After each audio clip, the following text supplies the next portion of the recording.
Welcome to Car Shopping Questions and Answers. If you are car shopping now or in the next 6 months, I want you to type me in the comments. My name is Deshone the Auto Advisor. That's what I'm publicly known as. And all we do here is make sure that you know how to pay less than everyone else for cars. I'm very big on that. We spent the last 3 years helping people do this. And I spent 14 years in the car business before I started this. So I want you to start typing your questions. It's very important that when you're on this broadcast, you are locked in. Block out everything else. There's a lot of stuff in this world that wants to distract you. When you are distracted, you pay more money. That is what happens. When you are distracted, you pay more money. The people who get the savings, the people who know how to pay hundreds, thousands less than everyone else are locked in. So if you're locked in, I want you to type the lock emoji, or I want you to just type locked in, and we're going to get this show on the road. This entire broadcast is brought to you and sponsored by my new digital book. It's called Cars from Home, 7 Steps to Saving Time, Money, and Avoiding Dealerships. You can get a copy in your inbox immediately for 75% off for the next 30 minutes. When you visit the site, in my TikTok bio or in my Instagram bio, you'll see a button to activate the 75% off. You won't pay the $97. In YouTube, you guys will see a comment posted for you guys. I have a link pinned for you. And if you're on Facebook, if you're watching, I have a link for you floating. You can click that and that'll activate your 75%. But it's only for 30 minutes and you'll have the entire blueprint of everything we're going to discuss today. So while you guys are typing your questions, start typing your questions. Start typing your questions. I want to talk to you about the process. Thank you, Kelly. Good to see you. The process that we use to get below market leases, new cars, and used cars. Now, I know that might sound foreign to you. The idea of having a car shopping process may sound foreign because you may be used to winging it. Oh, I just feel my way around it. I hope I do okay. That is not a recipe for success, and you're not going to accidentally get a below market price. It's just not going to happen. You don't accidentally pay less than everyone else. You don't do that by winging it. And what I want to show you is how you can do this without being a good negotiator. So we use a 7-step process. That's why my book is called Cars from Home. You can already hear our process is at home. Who likes being at home? Hit the like button if you would rather spend time shopping at home than in a dealership. Hit the like button. Our process is called Cars from Home for a reason. All of your leverage, all of your control is from home. There is no power in the dealership. That's why the only time we're in the dealership is to look at cars, to test drive, and to go home. That is what we are there for. To look at cars, test drive, go home. We are never there to buy or negotiate because you have no leverage in the car dealership. So all of you, if you're like Deshone, I'm glad. Like, I hate being in car dealerships. You're going to love what we talk about over the next hour if you lock in. If you lock in. Again, if you're locked in, I want you to type the lock emoji, or I want you to type locked in, because I only want to talk to the people. I'm only talking to you. There's tons of people that's going to come through this broadcast. They know they're buying cars this week, this month, next month. They just going to wing their way through it, and they can't lock in. And I pray that we can get them to lock in so that they can see. Because listen, watch this. What y'all going to see me sharing throughout this whole show is really the people who've been locked in before you guys. Look, people like Adenas. She just graduated, got her 2024 Hyundai Elantra. She decided the lease was the best way to go for her. She's paying $365 a month, no money out of pocket. $365 a month. I know people right now. In fact, this reminds me when I was young, when I had my first, I got a Pontiac G6 lease. It was $256 a month.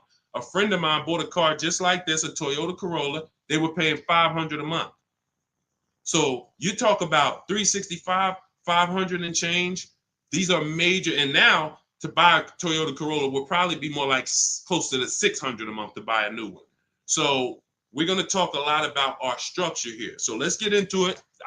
Dolan, I see we getting questions, but let me, as we get the questions, let me, matter of fact, let's go. We'll start with the questions. No, bring it up. Because as quick as people type questions, I'll get to them. So this one's from TikTok. I practice what you preach. lease and get the lowest payment and under warranty, it's great. I stay there all day at the dealership until I get my price. See, now that's the only part. I love the first part of what you said. The second part, we don't do. And I'm going to tell you why. You don't know what the bottom is. Every dealership's bottom is different. And what they want you to do is they want you to think, again, if this is your first time on a live with me, I want you to type the number 1. Type the number 1 if this is your first time ever on a live stream with me, with us, first time. You may not be familiar with what we teach here. So let's get this out of the way. I don't spend time in car dealerships, and I teach people not to. I'm going to tell you why. Welcome, Kellyanne. Okay, welcome. You came in giving gifts, and I appreciate you. So check this out. Here's why you never want to be in a car dealership negotiating. You don't know what the bottom is. Every dealership's bottom is different. I know they may have told you every Nissan dealer is the same. It's like the Apple store. So just go to whichever one's closest. That's not true. Every dealership is independently owned and operated. They're an independent franchise and they're competing. That is what dealerships do. So here's the dangerous part.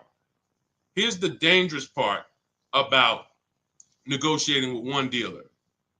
So you take somebody who, what do y'all think is a good, let's just say, right? Example. Let's take a car that is $40,000 car. What do you think a good discount would be on that? What do you think a discount where you'd be like, okay, I think that feels right. Let's throw out some numbers. I told you, stay by your keyboard, y'all. Let's go. Let me talk to people that's locked in. You're looking at a $40,000 car. What do you think a good discount is on that? Good discount. Just throw a number out there. Some people don't know. 35, okay. $5,000 off. Okay. We'll get to you, Theo. I see you. Okay. $5,000 off. Okay. Let's go. Kelly Jean, you locked in today. I'm okay. $2,000 off. Okay, Atlanta lawyer. Okay. Now watch this. So somebody said 2,000 off. Somebody said 5,000 off. Watch this. Now Tiffany gets a $40,000 vehicle. Look, MSRP was $44,820.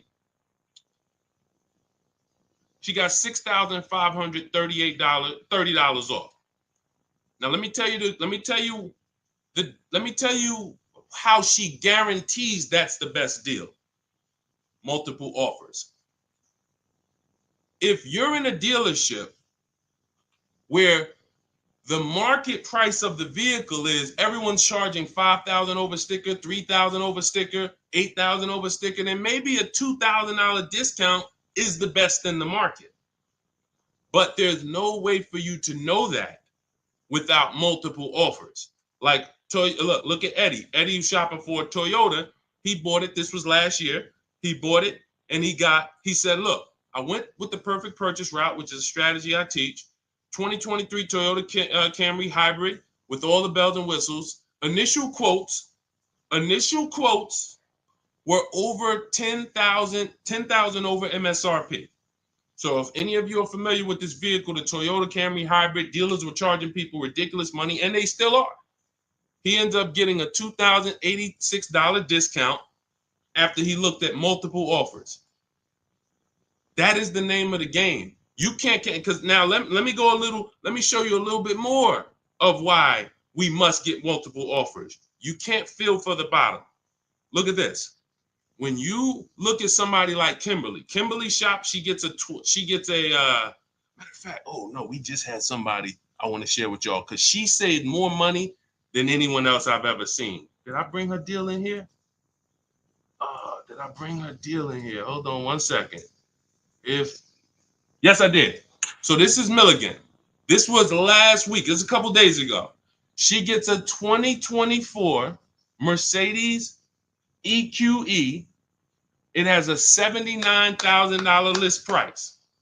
$79,000 list price. Now, if she would have went in there and said, well, I'm just going to negotiate my way in, and I'm just going to, let's say she got $8,000 off, $10,000 off. Who would feel like that was a good deal? You go in, you're looking at a $79,000 Mercedes. You know, does your gut tell you that's a good deal, or you want more? 10,000 off. Let's say 15. 15 off. And is that a good deal? Come on, tap in with me, y'all. Talk to me. Talk to me. I want y'all to know, because we don't do. I want y'all to know that I'm conservative with what I'm about to tell you. But I need you to hammer this point into your head that negotiating with a dealer is a losing battle when you're negotiating in there. So all right. So Jimmy said yes. I see you. Kelly said yes. 15 grand sounds like a good discount. I would feel good about that. Milligan paid $56,000. If you're on YouTube and if you're on Instagram, you can see it on the screen. She sent me her paperwork. This is what I do. So this is literally, people send me their deals. People who I work with around the country, whether you have my book, whether you're in my program, people send me their deals all the time. She paid 50. She saved almost $30,000 on this vehicle. Brand new vehicle. So what does that tell you? Had you gone in there and agreed to a $15,000 discount, you would have left thinking you did okay, which is the point I want to make before we wrap this question up. The name of the game with car sales, and I did this for 14 years, is not that you win. It's to make you think you won. The name of the game with car sales is to make you think you won. It is a psychological game that when you're negotiating one-on-one with dealers, it's impossible for you to you can't win. So when you step outside and you start to sit back like we do and shop from home, and you learn how to look at the market the way I teach, the way you're going to learn, the more you tap in here, you will understand that your money and your leverage is at home, putting dealers against each other. Not going into one dealer and saying, okay, how much can you take off? Okay, who got that? Type $ if that point makes sense. You cannot feel for the bottom. You cannot say, oh, okay, that sounds good. 3,000 off. That sounds good. 10,000 off. That sounds good. 20,000 off. You can't say that on any vehicle. Now, sometimes your best discount in the market is 8,000. Sometimes your best discount is, like you saw Tiffany a little while ago, 6,000, 6,500. But the only way you can guarantee that that's the best offer in the market is to be at home looking at 5 to 7 offers. And in my book, I teach a strategy called the 25 to 5, where we connect with 25 dealers online, and it literally takes us 20 minutes. I have all email scripts that you send. There's no talking. We use this for new cars and leases. And literally, you will get 5 quotes. That 25 to 5 get you 5 to 7 written offers so that you can see what the market is. And you're going to be amazed to see that the best offer to the worst offer is so far apart. When you're looking at these 5 to 7 offers, you're going to be like, wow, how could these dealers be so different? Because 80% of them are overpriced.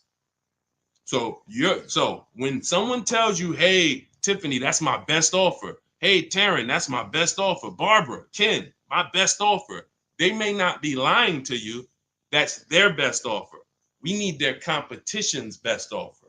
And that's how we make sure we guarantee the bottom price. If Milligan would have settled for $15,000 off, she would have left another $13,000 on the table. We can't leave that kind of money on the table. Okay? So yes, I love that you seem to understand about leasing, the person who shared this question, but what I don't love is being in dealerships negotiating. I do not do it. I don't teach to do it. We stay at home and we make people bid for our business. That is the game. Okay, all of this is inside my new digital book, guys. You can see it. It's called Cars from Home, 7 Steps to Saving Time, Money, and Avoiding Dealerships. And you can see, Josh, I have a support email everywhere. You can see it on my screen. Every time I do a live, I have a support email. When you purchase the book, literally on the thank you page, as soon as you pay, as soon as you get your 75% off, it literally says, screenshot this page. And it says, here's my support team's email, just in case you may have typed the email in wrong. And it says, click the link below to open up your book. So you can open it right there on the thank you page, save it to your phone or your computer, and I email you a copy. So DM me. If you don't see the support team email, we share it everywhere. We share it everywhere. I don't want to share it here live publicly, but DM me and we'll share it. We'll share it so you can have it. All right. Hey, Deshone, I drive 31,000 miles a year. Can I still get a lease driving that much? Theo, great question. So let's talk to high mileage drivers. If you drive more than 18,000 miles a year, I want you to type HM for high mileage. Now, here's what's important for you to understand. And what I love about the way you ask this question, Theo, is you're asking to understand. You're not asking with assuming an answer. So check this out. If you drive 18,000, all right, I see you high mileage drivers. If you drive 18, I see you Toussaint. You have to think about something other people don't. This is how vehicles normally lose value. This is what I call the unseen expense. You must understand this. This is what I call car buying 101, depreciation. So the people who don't understand leasing or who tell you not to lease, they don't understand depreciation. They say things like, well, I don't like to lease because I want to drive as much as I want to drive. Here's the thing. You pay for your usage whether you buy or lease. Give you an example. Let's say you buy a vehicle today for $40,000. What's that vehicle worth in 1 year, everybody? Let me ask you. Throw a number out. You buy a vehicle today for $40,000. What is it worth in 1 year? Average miles driven, 12,000 miles per year. What is that vehicle worth? Is it still worth 40? Is it still worth 40? No. Right, exactly. 33. Let's go. Let's go. Shout out to the people that's not distracted. 33. Look. So now that's a good estimate. You look and you say, all right, that's 40. This is 33. That's 1 year of time I lost $7,000. Had nothing to do with the fact you bought the car. I thought you didn't pay for stuff if you bought it. I thought you could drive as much as you want when you bought it. So let's throw a curveball in for the high mileage driver, because this is the point we're making. What happens if you drive 20,000 miles? What's the car worth? What's the car worth? Instead of average miles, where like, okay, it'd be worth 30. You drive 20,000 miles, it's probably worth 30. Instead of 33, it's probably worth 30. You lost 10 grand of value. So the more you drive, the more you depreciate your vehicle. Does that make sense? It doesn't matter if you leased or bought.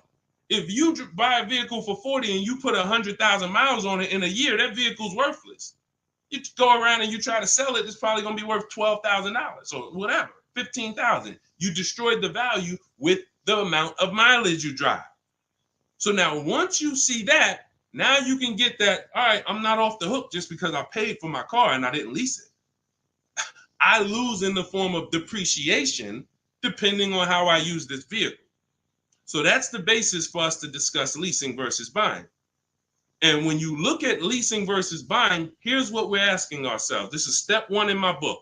We don't do anything else until we pass this step. How many years are you keeping the next vehicle? How many years are you keeping your next vehicle? Type into the chat. Those of you who are shopping, I want you to answer this. How many years are you keeping your next vehicle that you're going to be shopping for? 8 or more, or less than 8? This is called the 8-year rule. See, I get a lot of people, and I see a lot of you ask, hey, I'm looking at a Porsche Macan. Should I lease or buy? I'm looking at a Rolls Royce. Should I lease or buy? I'm looking at a Honda Civic. Lease or buy? It's the same answer. How many years are you keeping the vehicle? Because here's what you need to realize. You're going to lose the most value in 5 to 7 years. But after 5 to 7 years, after 7 years, the depreciation cools off and you start losing little value. Who has a vehicle outside they've had for more than 10 years? Type me. You got a vehicle in your driveway right now. You've had it for more than 10 years. I want you to type me in the comments. And we don't get many people nowadays. People are not keeping vehicles that long anymore. Okay, I see. Kelly Jean has one. Tiny Boy, I see you. All right, Naturally Dope. Okay. If you got a vehicle right now in your driveway, you've had it for more than 10 years, type me. Okay, I see you, just be you. All right. All right. These are called long-term. Look, been 18 years next month, naturally dope. Now, here's what's beautiful about them.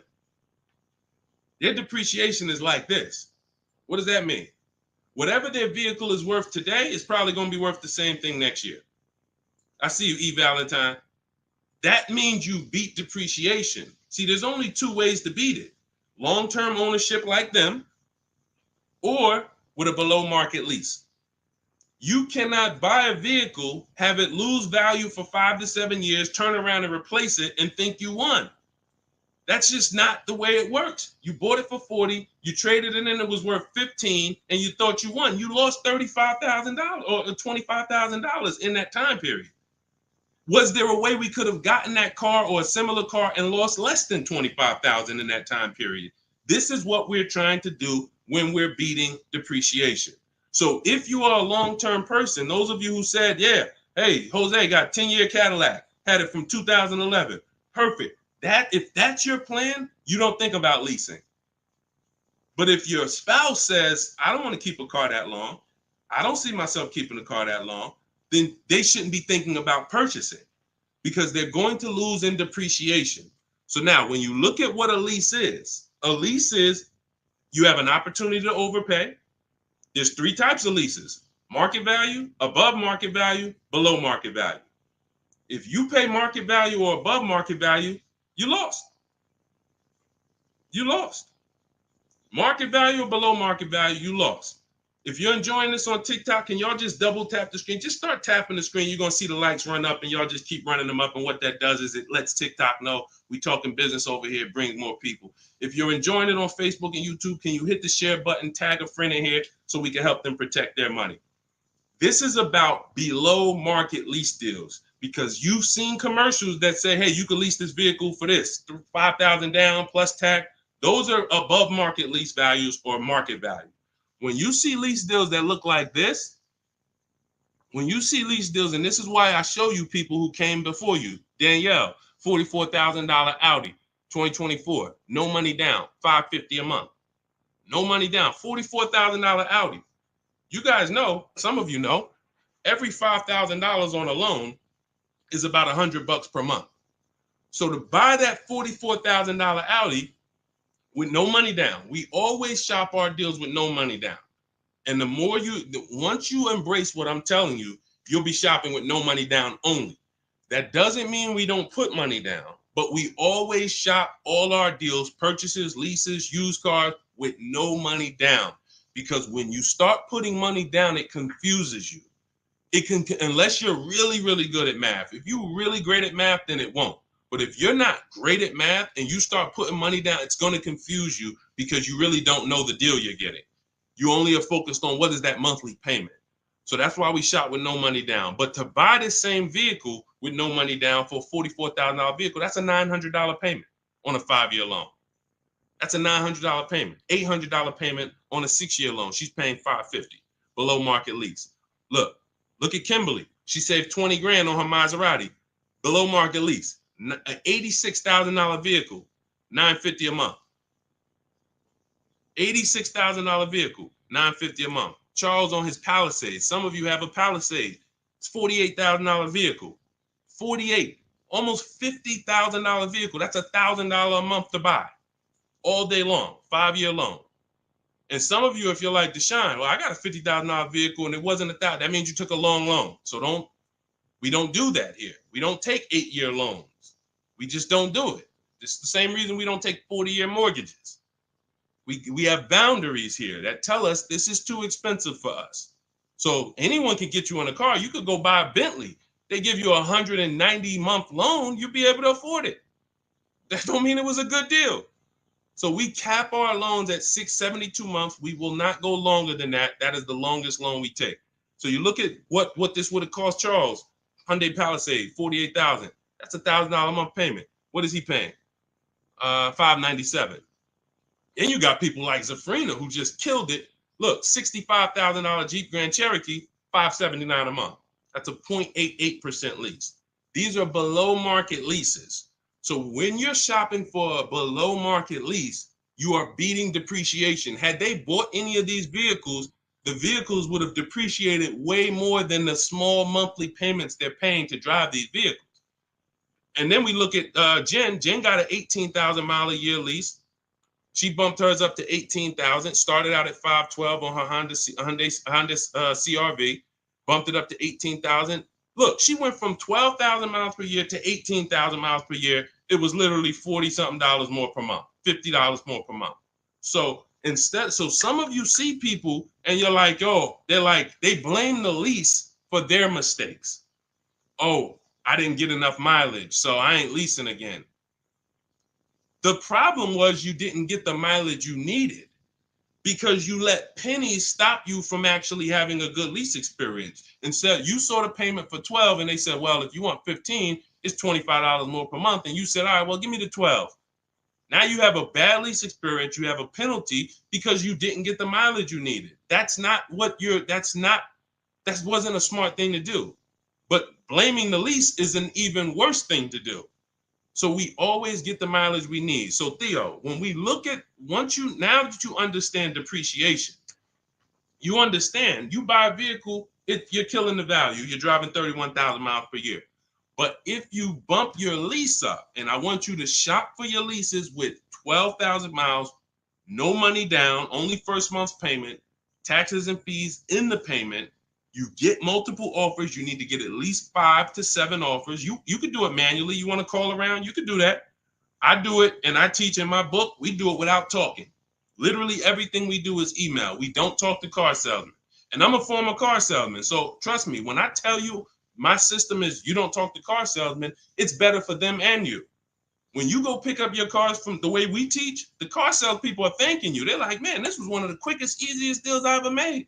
You knew what you wanted. You sent me an inquiry. You gave me enough information to make the deal. We did it in 20, 30 minutes. This was great. I would never develop a system that would make car sales people work hard. It's easy. They love what we do. But at the same time, you got to find the right dealers. And you got to understand, all right, I have to shop with 12,000 miles per year first, and then let me get my best offers. You know, we teach something called the 1.5% rule. We divide the monthly payment into the MSRP. In my book, I have a calculator that does this for you. So literally, when you get my book, 75% off in my TikTok bio, 30 minutes, Instagram bio, 30 minutes, YouTube comments, Facebook comments, you see the link floating. You got 30 minutes to get the book for 75% off, so you won't pay $97. In there, I have calculated, you put your lease quotes into, and it literally spits out which one is the best, and it spits out counter offers that we email back to them. So once you do that, you find your best deal. Is it 1%? Is it less than 1% like Zafrina's? Is it 1.2, 1. As long as it's under 1.5, out of all your offers, you need to have 5 to 7 offers. If it's under 1.5, now you got good value. And now you ask them to adjust it up to 31,000 miles per year. You can absolutely do a high mileage lease. And you are going to spend less if you're a short-term driver.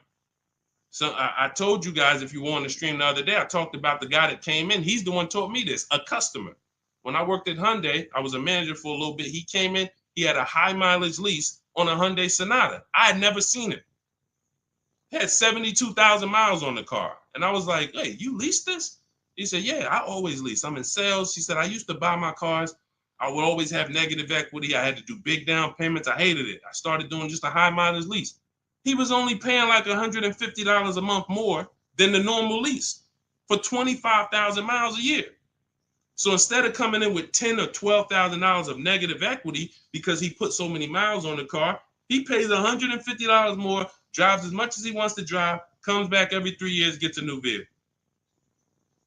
He's not tying up money in these vehicles. Now, for those of you who are going to be long-term, like the people who we just shouted out about 8, 9, 10 minutes ago, that is the deal. You do not lease. You're going to buy, keep that vehicle until the wheels fall off. That's the win. But if you're not keeping your vehicles 8 years, you're overspending by thousands of dollars not leasing. And we prove that over and over and over and over here. I want you to get from being stuck in the middle, either get to the lease side or get to the long-term owner side. Get out of the middle. That's where the depreciation hits are. That's where you lose in resale. That's where you overspend by thousands, and I need you out of there. Okay, that's a great question, Theo. Great question. Go ahead, Dolan. Let's shoot the next one in.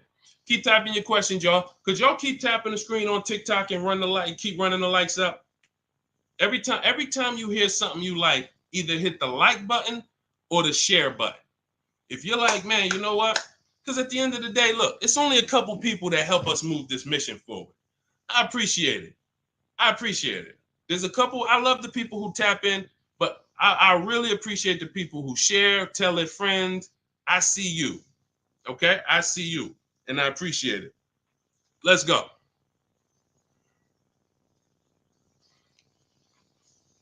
Okay, this one's from Instagram. If you negotiate with the manager, can you save because you're cutting out the sales guy? No.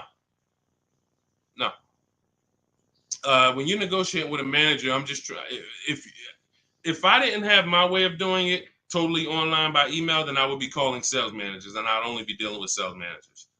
I'd be talking to at least 5. I'd be talking to as many sales managers as necessary to get 5 offers.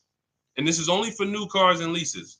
The process for used cars is entirely different. We haven't had a question about that yet, so I'm not going to go into detail with it. But the process for shopping for used cars is totally different because that's based on marketplaces. But when we are talking and we're shopping for new cars and leases, we're only dealing with, I would only deal with managers if I wasn't doing it by email. But yeah, that's not going to help you save. What's going to help you save is getting multiple offers and seeing who's the best offer. Seeing which the first thing we want to decide when we look at a car. I was at the gym today and one of my friends showed me, hey, D, man, I'm looking at this car right here. This Lexus dealer had it on their showroom floor. I said it's 100 of them in the country. See, you fall in love with that one, and you seem to think, that's the only car out here like this, and whatever I can negotiate with them is great, man. 100 of those cars are around the country. 100. Maybe 30 of them are within 100 miles of you. My mission and your mission is to find which dealer is going to sell that car for the lowest price. That's the mission. It's very simple. And it's very simple when you're doing it from home. Very simple. We don't negotiate with one car. They're cookie cutter. I don't care if you're looking at the rarest Bentley. There's still a couple of them in the country. Because the more, when a dealer can make you think we're the only ones with this car, they can charge you what they want to charge you.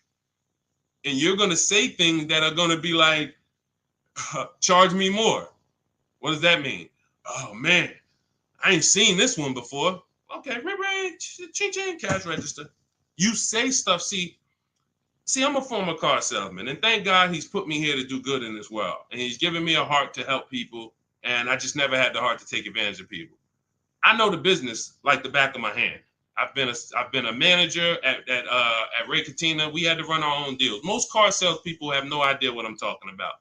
Me and my friend, we were just talking about this because the places we worked at, we had a different standard. We had to know the numbers. We ran the program. Ray Katina didn't have finance managers. A car salesman who just runs back and forth, no disrespect, but you don't know what we're talking about here. You say, all right, get the customer, go get the numbers. Get the customers, go get the numbers. You won't get that. But at the end of the day, that is like this. When I tell you that when you start putting dealers against each other, it's the only way for you to prove to yourself what I'm telling you is true. I can show you people all day long. I can show you Jen. I can show you Rosalie. I can show you these people ain't me. These people wasn't in the car business for 14 years. Ansley, look, got his car in 2 days. Look, he said I started the process Saturday, made the deal Monday. Got him a 2024 QX60 Lux, $58,000 vehicle, $554 a month. At home. At home. He wasn't in the dealership for 12 hours to get this ridiculous price. I can show you this all day long, but until you see that the name of the game is putting dealers against each other, and when you see how much you're going to save, you'll never go back to the old way.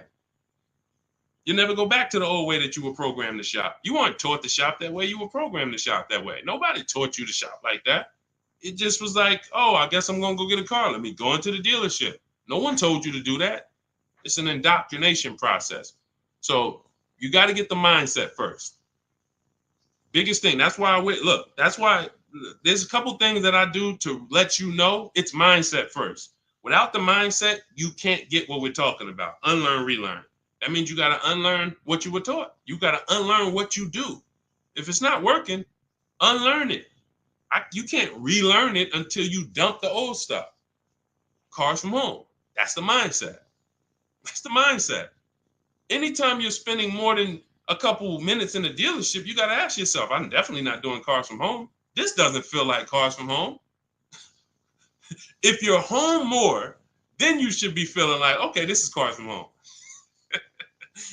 And all of this is in my, if you like, guys, you don't want to remember all of this, you just want the step-by-step blueprint, that is my new digital book. It's 5-star rated. You can Google it.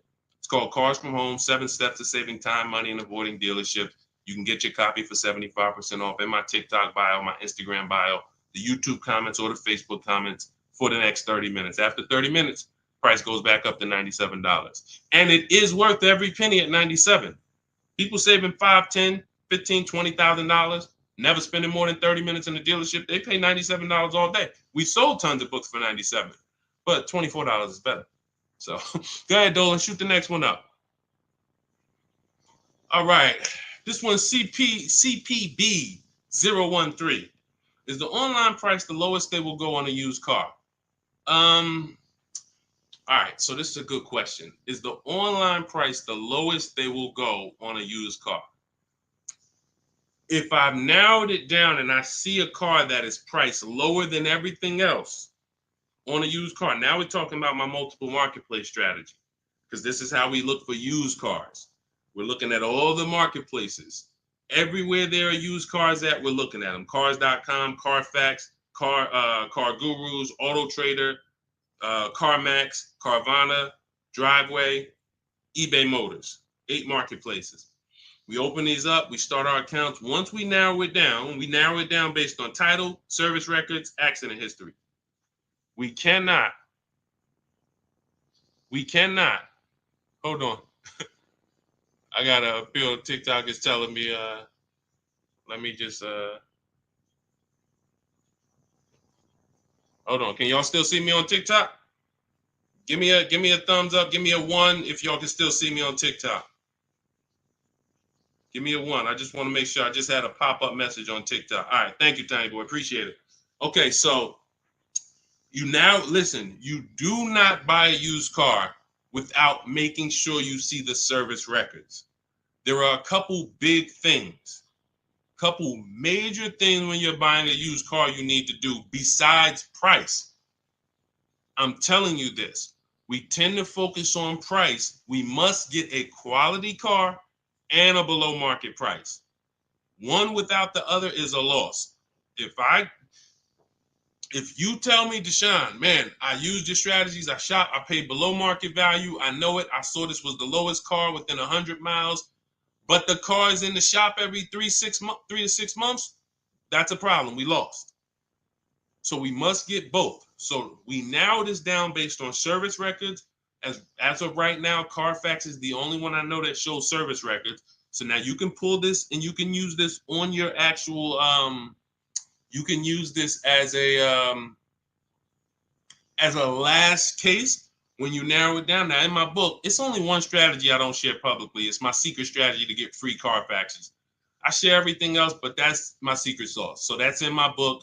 I'm not going to do that here. And I'm going to tell you why. One Carfax covers the price of the book. So, those of you who want my secret strategy on getting free Carfaxes, that's in my book. But once we get the Carfax, we can see the service records. If the service records aren't consistent, do not buy the car. That's my recommendation. I don't care how good it looks. I don't care if he tells you, hey, I used to change the oil. I changed it myself. Without proper service records, the engine could go before it was supposed to go. The transmission could go before it was supposed to go. Like, this is literally the worst thing you can do.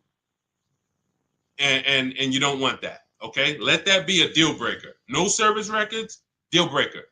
So another thing you do is you type the vehicle into Google. If you're looking at a 2017 Kia Optima, what you do is you type in 2017 Kia Optima reliability. Skim the articles. Just skim the first page. It don't take you 5 minutes. Look for any red flags.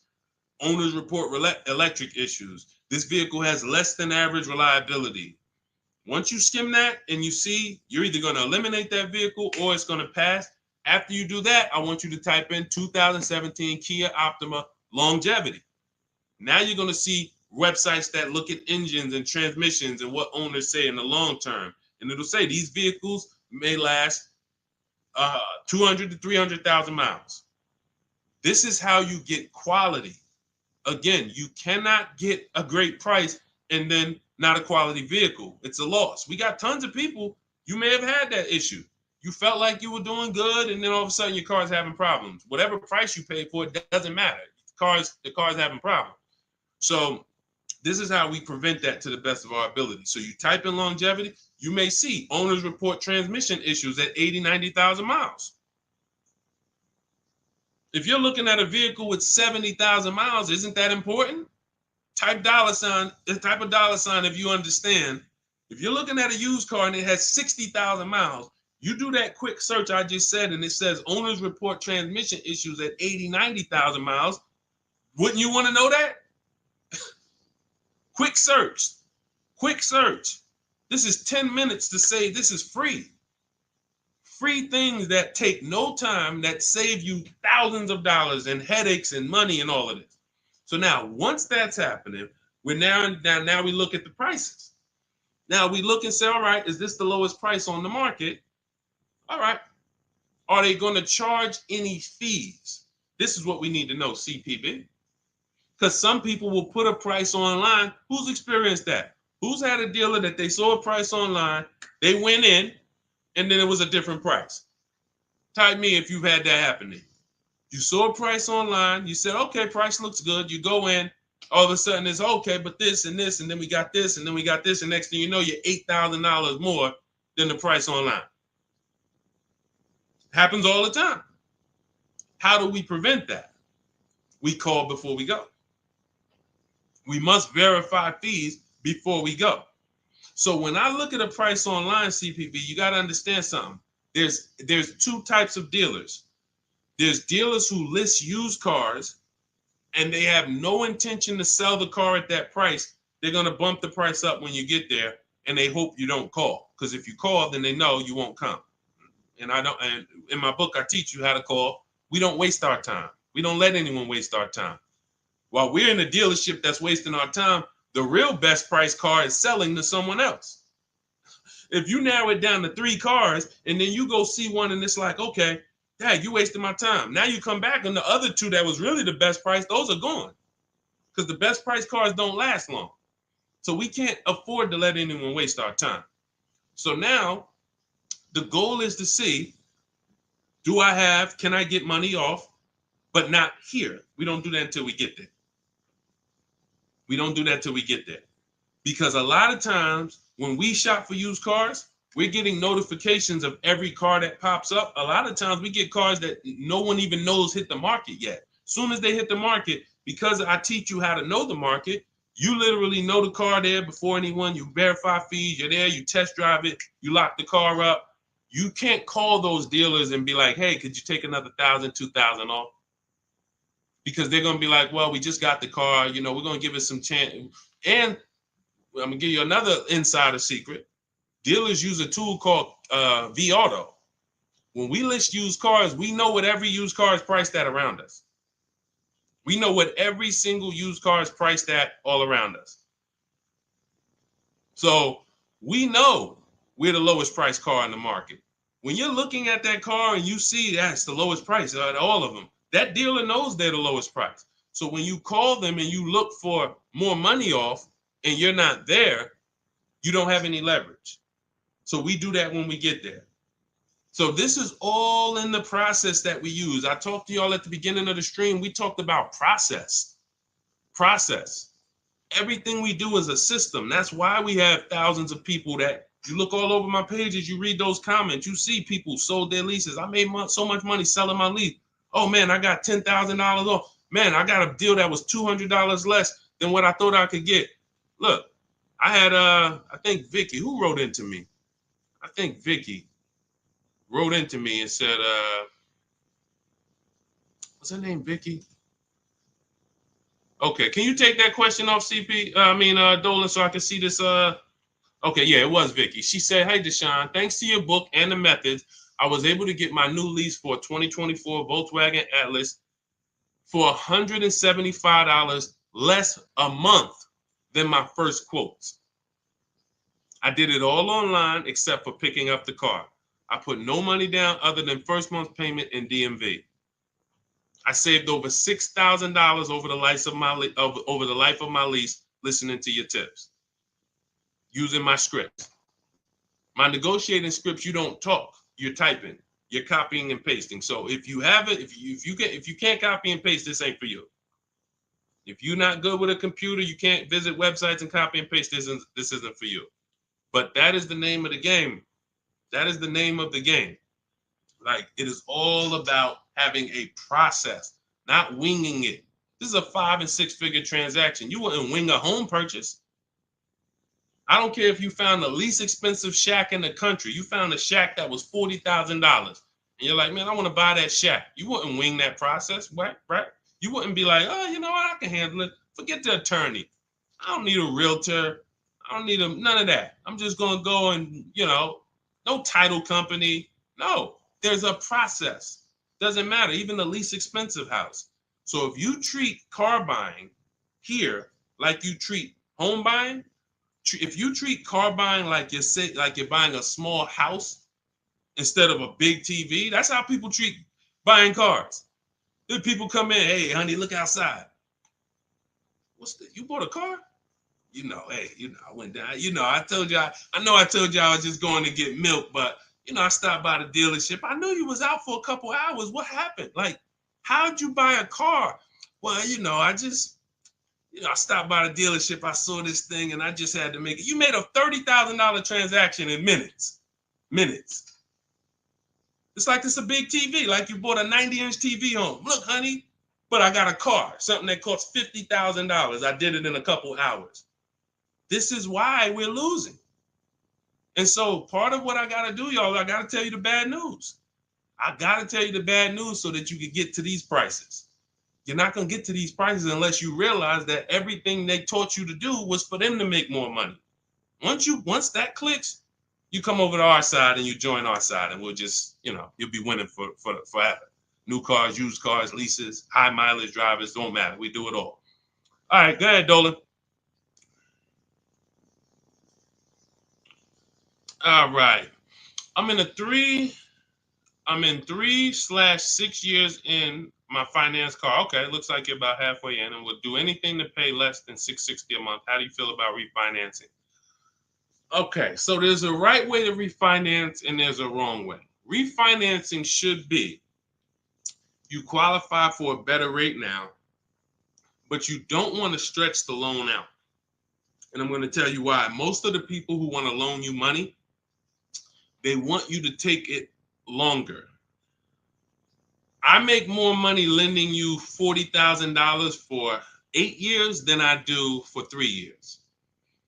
So the longer you take the loan, the more I'm pretty much guaranteed to be all right. If you pay for 2-3 years, a lot of that is going to interest. So by the time you get to halfway through, you still owe a good amount on that vehicle. So most people, when they refinance, they call and they're like, okay, well, what's the lowest payment I could refinance into? And then they'll stretch the loan out. And that ends up, like, let's say if you paid 3 years already. Now you go in and you say, all right, well, what can I refinance to? They say, well, we could get you the $375 a month. We give you a new 6-year loan. And now people be like, oh, well, I like that better. But you already paid for 3. What's 3 plus 6? 9 years. No one's taking, there's no smart person on here that would sign a 9-year loan. But that's the problem. So here's what I would do. You're already, all right. Another thing about refinancing, it's for people who want to keep their cars. We said this earlier. The people who are keeping their cars want to actually pay them off and keep them until they,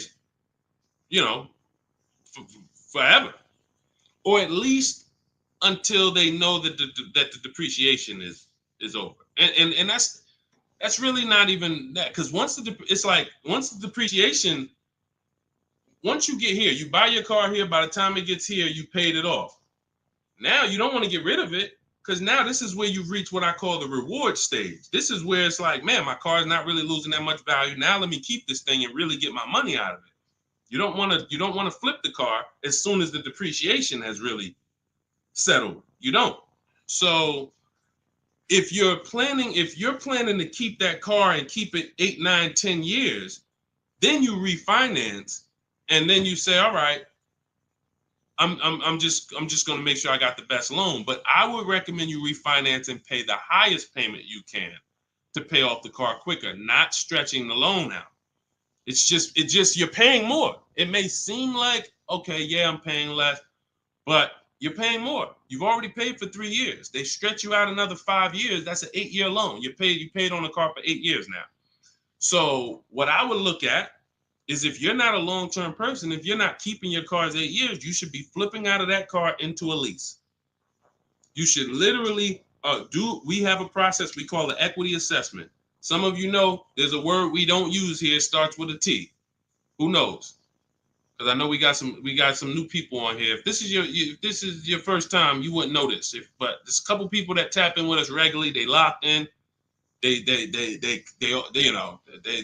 becoming below market masters. A lot of them have my book already. So there's a word we don't use. It starts with a T. See if we got anybody on here that know. Thank you, Terry. Trade. Yes. Thank you. Way to go. I love the people who are locked in. I'm always going to listen. I'm always going to give y'all extra attention, because y'all are the ones. It's a lot of distractions out here in this world. A lot of people want you reading news articles and all of that. While you doing all of that, people charging you more money for everything. Stuff you didn't have to pay overpriced for this car. But because you didn't tap in and lock in, now you just went and did it over. So yes, we don't trade. So what you would do is you would do an equity assessment. We go to cash buyers. We use 6 buyers right now online. CarMax, Carvana, Driveway, KBB Instant Cash Offer, and AutoNation and Car Gurus. That's 6 cash buyers. They compete hard. 3 of them link you to a local dealership for a cash offer. 3 of them are online car buyers for cash offers. And these are people I've helped hundreds of people sell cars to these people. I've sold my car, my mother's car. We both sold our leases, and I ain't gonna tell you what I made when I sold my leases, because that's when the market was high and every car was worth $7,000 to $12,000 more than it's worth today. You know, I'm so glad we look back and we helped a lot of people cash out and benefit from that market. That's no longer here. That's over. But there was a 3-year run where we were selling leases and making literally 5 figures. It's amazing. But anyway, the point is, you want to do an equity assessment. You want to let these cash buyers bid for your asset and see what's the most you could pay. You're not going to get money. You're not going to get these numbers on trade. So once you do that, you see how much you can pay. Now, we were switching to a lease. You get a below market lease on something, you drop your payment very simply. Very simply. You going into another finance though, it's going to be difficult for you to do that. It's going to be difficult for you to do that. Let me see the woman I had who went. She just did this. She literally just did what I just laid out for you. And let's see, what was her name? Melissa. Was it Melissa? Yep. So Melissa said, you see this a couple days ago, she said, I took possession of a 2025 Honda Pilot EXL. She realized, you know, she wasn't a long-term person. She's not keeping her cars 8 years. She's losing on depreciation. Once she learned that, she said, Deshone, I'm following the strategies. I'm flipping into a lease and I'm going into, leasing like a boss. She ends up leasing. She now gets her equity assessment done. She finds out she has $12,000 of equity in her old car. $12,000 of equity in her old car. Now, after she does her equity assessment, she says, all right, let me get my offers for my Honda. Let me see the dealer that's going to sell it to me for the lowest price. If you're on YouTube, if you're on Instagram, you can see this. And I can't share this on the other platforms because it doesn't let me. But if you're on YouTube, you can see Melissa's whole deal that she sent. So she ends up She ends up leasing $597 a month. She got a 15,000 mile a year lease. The Honda was, I believe, close to $50,000. Yep, it was close to $50,000. She has a $12,000 check coming that she's gonna put in her bank account. Now, she was used to just flipping that over to the next car. That's how they get you. See, hold on, I got it. That's how they get you. She's used to going into the dealer. What's my old car worth? Who's done this? If you'll be honest and say, ouch, you've done this. If you can't say amen, say ouch. That's what my old pastor used to say. Can't say amen, say ouch. When you look and you go, what's my old car worth? I want to use that for a trade. I don't want to put no money down. That's why I got my old car. Now what'll happen is that old car, you just flip the finance, and now when you hear the payment, it's like, okay, I guess the payment's not that bad, but you don't realize your old car was a $10,000 to $12,000 to $15,000 down payment that just stacked their profit, and now it's all types of bad. It's because it's too much money for a person to control. It's too much money. When you go into a dealership to trade and you need a loan, that's 3 transactions you're giving to the dealership. 3. That means I want to sell you my old car. That's 1 transaction. And instead of me making people bid for my old car, I'm just going to give it to you. I'm going to just have you be my only offer. Even though I know, well, you don't know, that's why you're not doing it. Even though there's tons of other companies who want to compete to say, hey, wait, we'll pay more than that. We'll pay more. They're giving you 10 for the trade. We'll give you 13. We'll give you 12. Like, you don't know these people exist. So you're now giving that to the dealer. Now you say, and I need a loan. You don't realize there's banks and credit unions that want to compete all around you. Hey, we could do a better rate than that. We could do a better rate than that. In my book, I teach something called the bank bidding war, where we have all of these people bid for our loan, and it doesn't affect our credit. There's a particular way we do this. It's a bank bidding war. They give you a window to shop. Now, you can't let dealers run your credit and just run you, that's different. I'm talking you rate shopping. But you're giving that transaction to the dealer without shopping it. And then you're buying a car from them, even though there's other dealers who have the exact same car that you're not getting prices from. That will sell you the car for $3,000 less, $5,000 less, $8,000 less, $15,000 less. You won't know that because you're just dealing with this one person. So that is what happens most of the time. That's why when you step into our way, you see it's totally different. You can't even mix what we do here with how y'all do it. You can't. It's oil and water. So that's how Melissa did it. The same way I just told you to do it. She said, you know what? I'm not buying these cars anymore. I'm not keeping them 8 years. If I'm keeping a car 8 years, then I'll shop to buy again. Again, for those of you who just came on the stream, if you are keeping your car more than 8 years, your next car, you shop for a purchase. New car, used car, purchase. But if you cannot tell me 100% you are keeping the car 8 years, you should be shopping for a lease. It's not even close. The prices paid, the quality of vehicles driven, as long as you're getting the right mileage you need, it's the best thing ever. New cars, and we're paying cents on the dollar compared to everyone else. But you have to bid these out. Can't walk into a dealer and say, hey, work me a lease out. You're never going to get these prices. Never. Go ahead, Dolan. Next question. All of this, for those of you who like Deshone, listen, I love what I'm hearing, man. It's no way I'm going to remember all of this. You get that's all. This is all in my blueprint. I'm not winging any of this. Everything I'm teaching is out of my step-by-step book. It's a digital book. It's called Cars from Home, 7 Steps to Saving Time, Money, and Avoiding Dealerships. You can get your copy for 75% off for the next 30 minutes. Now, if you visited the website already and the timer started, that means once that timer hits 0, it's not, you don't get 75% off. It goes back up to $97. So you won't get the $24 price. But if you get there before the timer hits 0, in my TikTok bio, in my Instagram bio, you can get your 75% off. It'll be in your inbox before we even end the stream. It'll be in your inbox in 5 minutes. Now, also, we have a link in the YouTube comments pinned for you to activate your 75% off, as well as a link floating on Facebook or in the comments for you to activate your 75% off.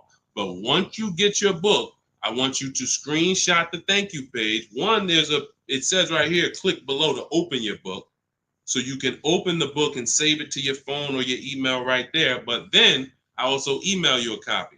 But sometimes you type your email in wrong. We have a great email system. We've delivered over 10,000 books, but we can't send a book to the wrong email. And that's what usually happens. So I want you to screenshot that page so you'll have my support team's email. And depending on where you're watching, you'll see the support email on the screen. But this is only for book delivery. This is not for questions. I don't do questions through email. All right. Jimmy, thanks. Just got the book. Can't wait to read and learn how to get a great deal on my next car. Congratulations. Use it, win. Follow it step by step. Don't change a thing. It's like McDonald's. I promise you. The reason why we have hundreds of people, I've worked with 2,000 people personally, and we probably got thousands of people that I don't even know about. Hundreds that have written me, text, DM me, emailed me. But I know we have thousands of people who've used our strategies to get below market prices and enjoy the car shopping process. Like, enjoy. How about that? How about, yeah, great to pay below market prices, great to save thousands of dollars. How about enjoying something, enjoying a process of something that you're about to spend 5 or 6 figures on? Not like, oh, just get me out of here. I've had people who I've seen them. I see them at the dealership when I was in there. They can't wait to get it over with. Oh, I hate this. It's a shame. It's a shame. We enjoy car shopping. When you're in control, when you're making people bid for your business, when you see companies, banks, dealerships fighting in your inbox, hey, look at my offer. Look, hey, can we anything we can do? When you feel like that, you see you are the prize. You see, you're the prize. Your business is the prize. The way we shop, we're the prize. You know, the way you've been taught to shop, you're begging. You're just begging. Come on, can you take off another 1,000? Come on, you really gonna lose a deal over, $20 a month? Come on, I know you could do better than that. You're begging. Mm-mm. Mm-mm. Yeah, congratulations, Jimmy. Keep me posted and make sure you email me your deal when you get it. I can't wait to see it. Go ahead, Dolan. Got a time for a couple more. All right, let's get through as many as we can. Let's go. Just be you. What's average credit score you need for a good lease with no down payment? I would say I like to see people around 670, 660. Depends on the vehicle you're shopping for. Now, there's some vehicles that won't let you be their first lease. If you've never had a car loan, you need to have a car loan. Mercedes was big on that. They wanted you to have a car loan or lease prior to them. But usually a 680 can get you approved tier 1 for most vehicles that I've seen. Now, it's not all about credit score. It is. I have something in my book I call, it's called, leasing and credit. And what I tell you is it's about profile. It's more about profile than just score. Profile is like nothing gets you approved for a lease like a paid car. If you paid on time for a car you have now, even with a 640 score, if they look at you and see, wait, well, she's never missed a payment on her car in the last 5 years. There's a good chance you're going to get approved because that weighs heavy, But if you don't have a car or a paid off car, then you want to have a higher score, 680, 690, 680 I usually see. And again, it depends on the vehicle, but most vehicles that I've seen with a 680, solid profile, good income, you don't have to make a lot, they need to see that you can afford the vehicle. That's just fine. Yeah, that's just fine.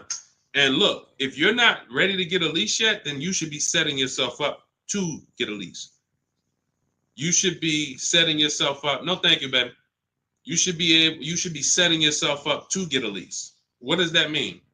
If you don't have the credit to lease right now, the last thing you want to do is go get let me tell you what people do. Can't sacrifice. Can't sacrifice. You don't have the credit, but you want to drive the nice vehicle.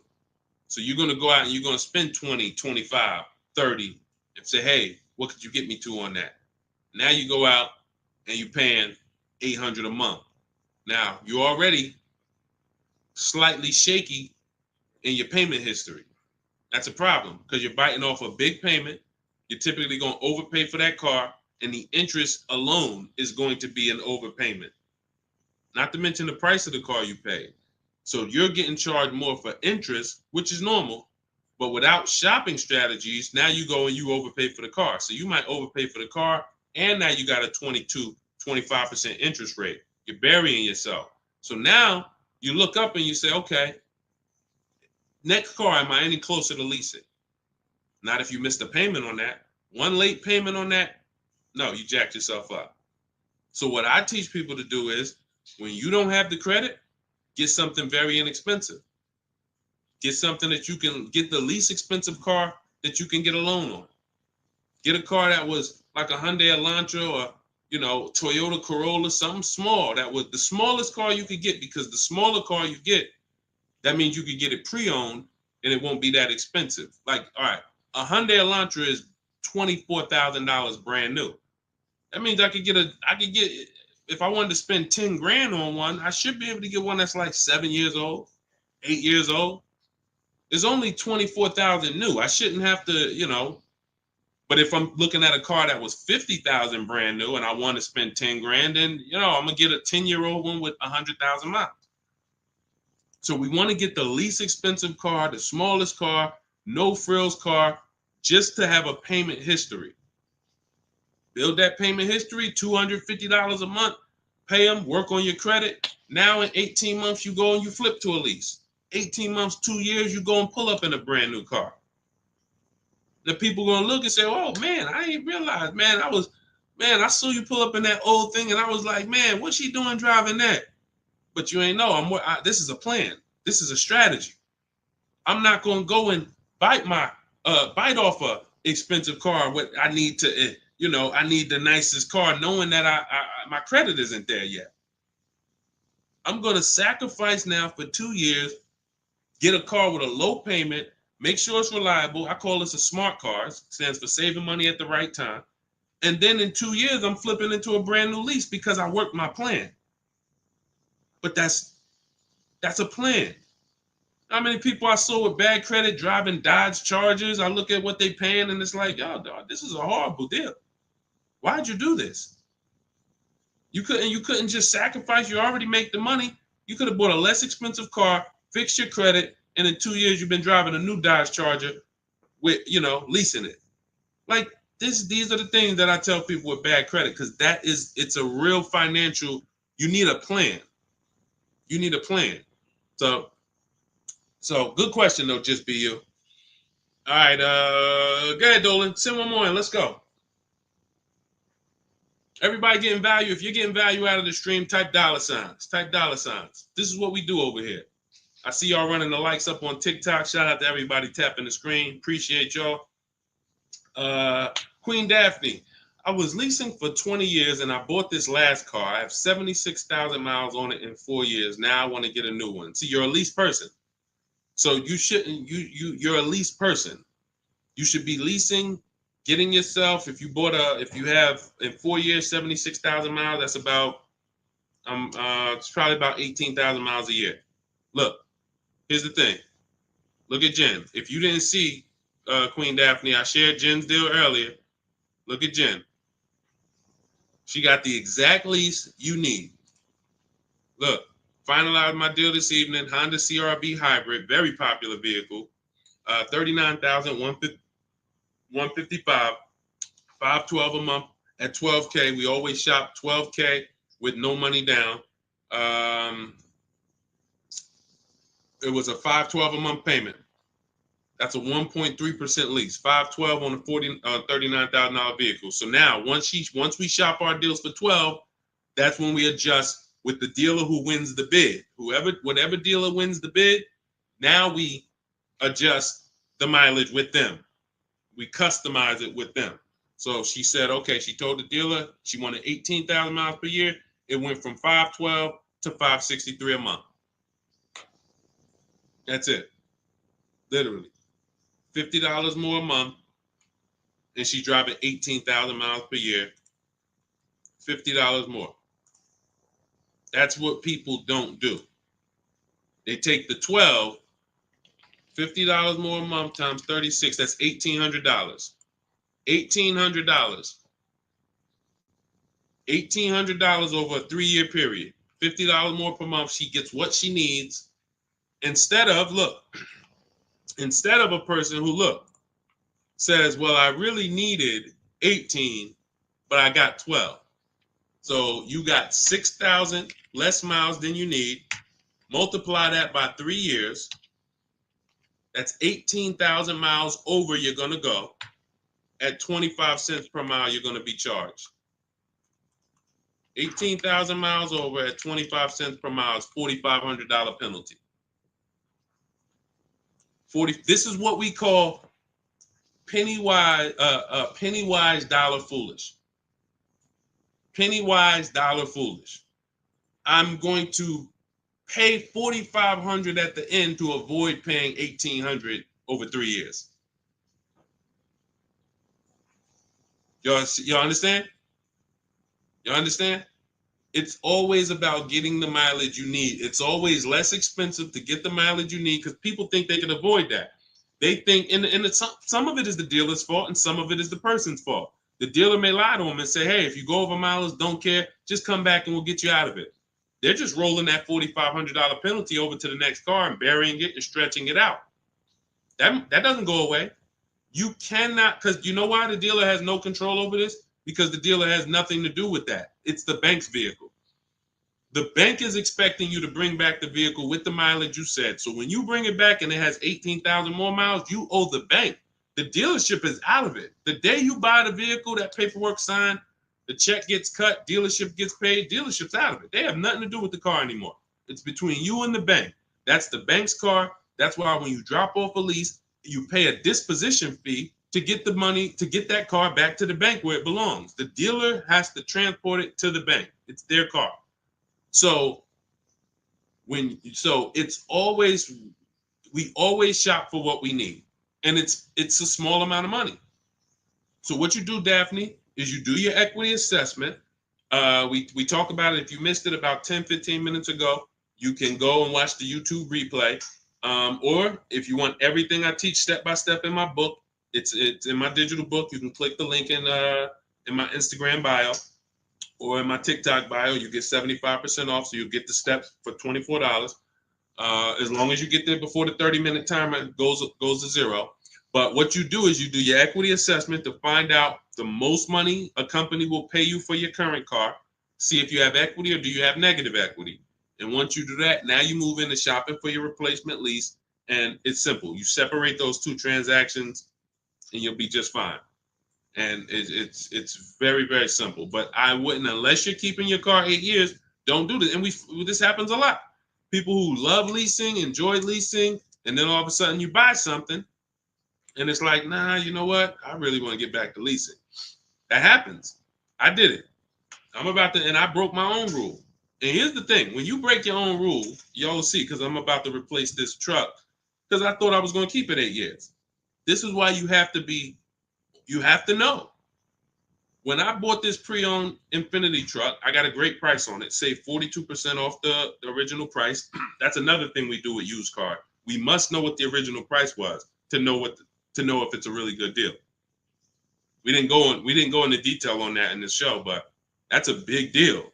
You cannot. How do you know you're getting a good price on a used car if you don't know what it was originally priced? What equipment it was, what packages it had in it, what was the original list price, and what's the asking price? That's how we calculate discount. I call that the true value discount. That's in my book. So, but when I got it, I got a great deal on it.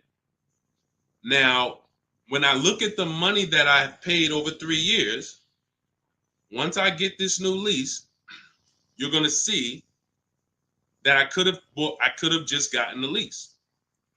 I could have just gotten the lease when you compare a used car, great deal on a used car, to a lease, they're about the same money coming out your house over a 6-year period. If you got one vehicle and you kept it for 6 years versus 2 leases, it's going to be about the same money on 2 pre-owned cars. Now, comparing a new purchase to a below market lease, totally different money.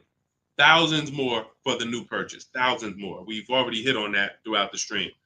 But what I'm going to show y'all when I do this is the amount of money that I put into the car over 3 years, over the almost 2 years I've had it.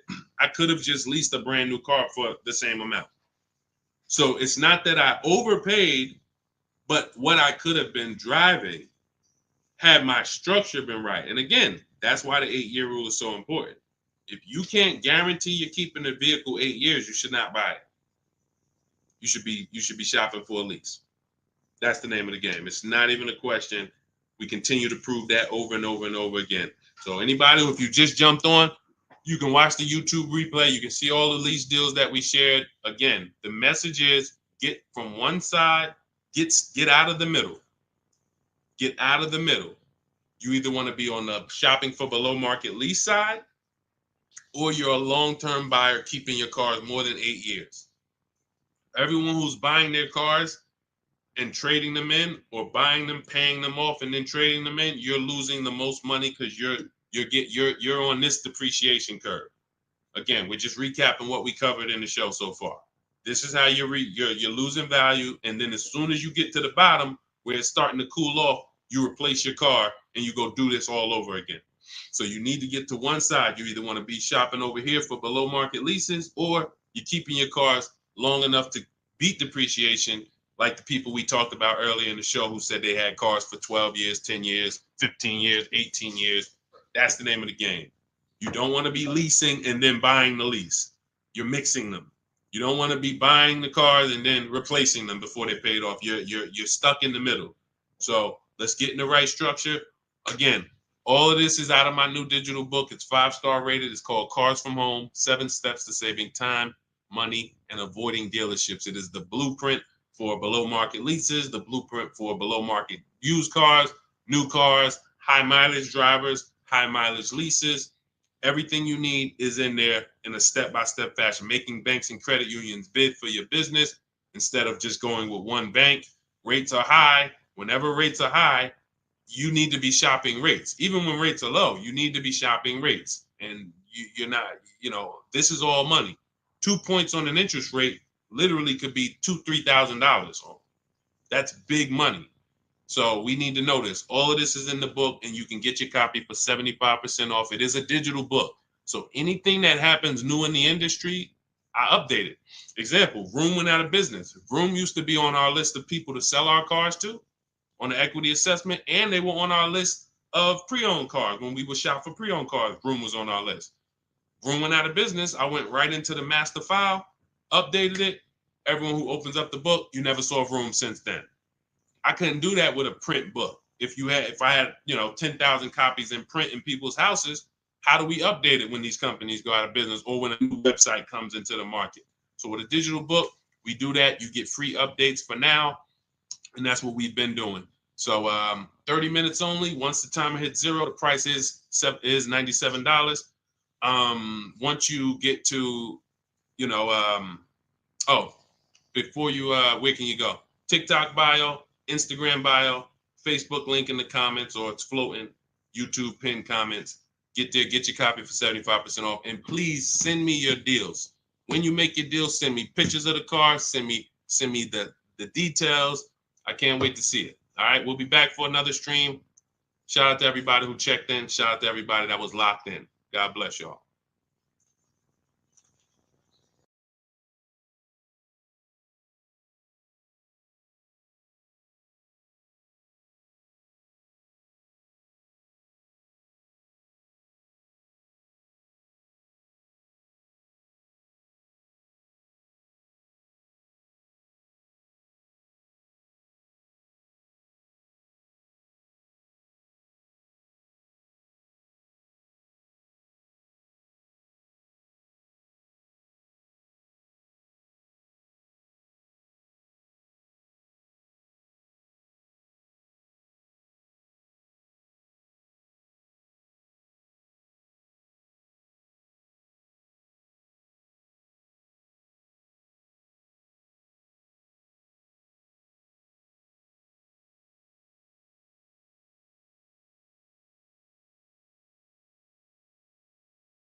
Welcome to Car Shopping Questions and Answers. I am your host, publicly known as Deshone the Auto Advisor. We do these shows throughout the week to make sure that you guys know how to have a process to get below market deals. There's three types of prices you can pay with any car: market value, above market value, below market value. Below market value is reserved for the people who have strategies. It's not for the negotiators. Great negotiators pay market value all the time. They never know it. The only way to guarantee below market deals is to master the art of putting dealers against each other, looking at multiple offers. That is how you guarantee below market deals from home. So everything we're going to be talking about today is something we call the cars from home mindset. You do not need to spend more than 30 minutes in a car dealership to pay below market price. What you need to do is learn how to make dealers compete for your business so that you can stop begging for discounts. So you'll see this in a whole different way. We got a couple questions already that came from TikTok. So we'll get to those. You guys can start typing your questions. We have Dolan in the background. He's moderating and he's going to bring in as many questions as we could get through in the next hour. So we're going to try to go as fast as we can. Let's get the show on the road. Everything you're about to learn is going to be out of my new digital book. It's called Cars from Home, 7 Steps to Saving Time, Money, and Avoiding Dealerships. And as part of our welcome offer, you can get a copy for 75% off. It's normally $97 and it's worth every penny. You can Google it. You can see it's 5-star rated reviews, but I want to make you a special welcome offer to get your copy at 75% off. You can get it in my TikTok bio and my Instagram bio. Just click the link and it'll activate that 75% off. And for those of you watching on Facebook, you'll see a link floating. And for those of you on YouTube, we have a link pinned in the comments for you. So, but that's only for 30 minutes. Once that countdown hits 0, the price does go back up to $97. So even if you miss it, you want to get your copy. It'll be everything we're talking about. Okay, Dolan, let's get going. You can put the first question in. This one's Angie B. How are you? So I just got pre-approved for $30,000 from Nissan. Should I ask about the interest rate and loan? Yes, you should. We don't usually, in fact, we never get pre-approved from a car dealership. Nissan is, I was at the gym earlier and somebody said, hey, I went into my Lexus dealer and, I said, you own a Lexus dealer? He said, well, what do you mean? I said, you said it was your Lexus dealer. You said, I went to my Lexus dealer. I said, that dealer is independently owned and it's for profit. It's not for you. These people are not your friends.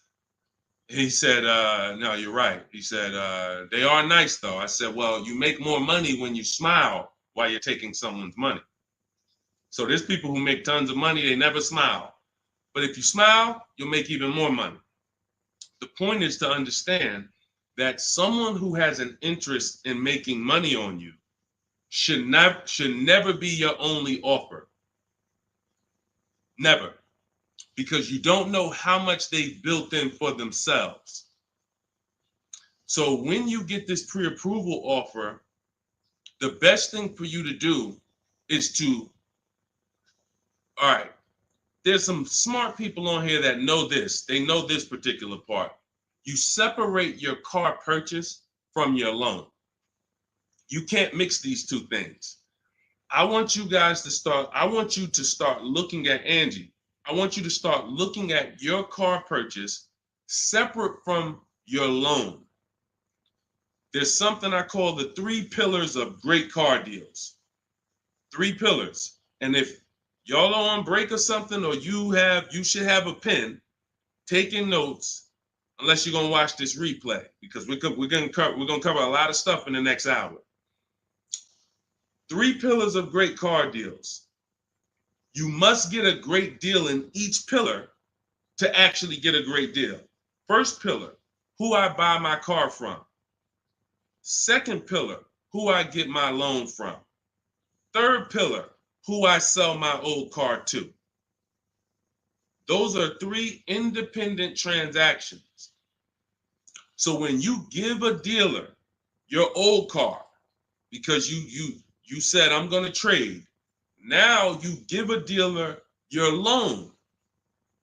And you also buy a car from that dealer. You've given them 3 transactions. Each of those transactions has big money in it.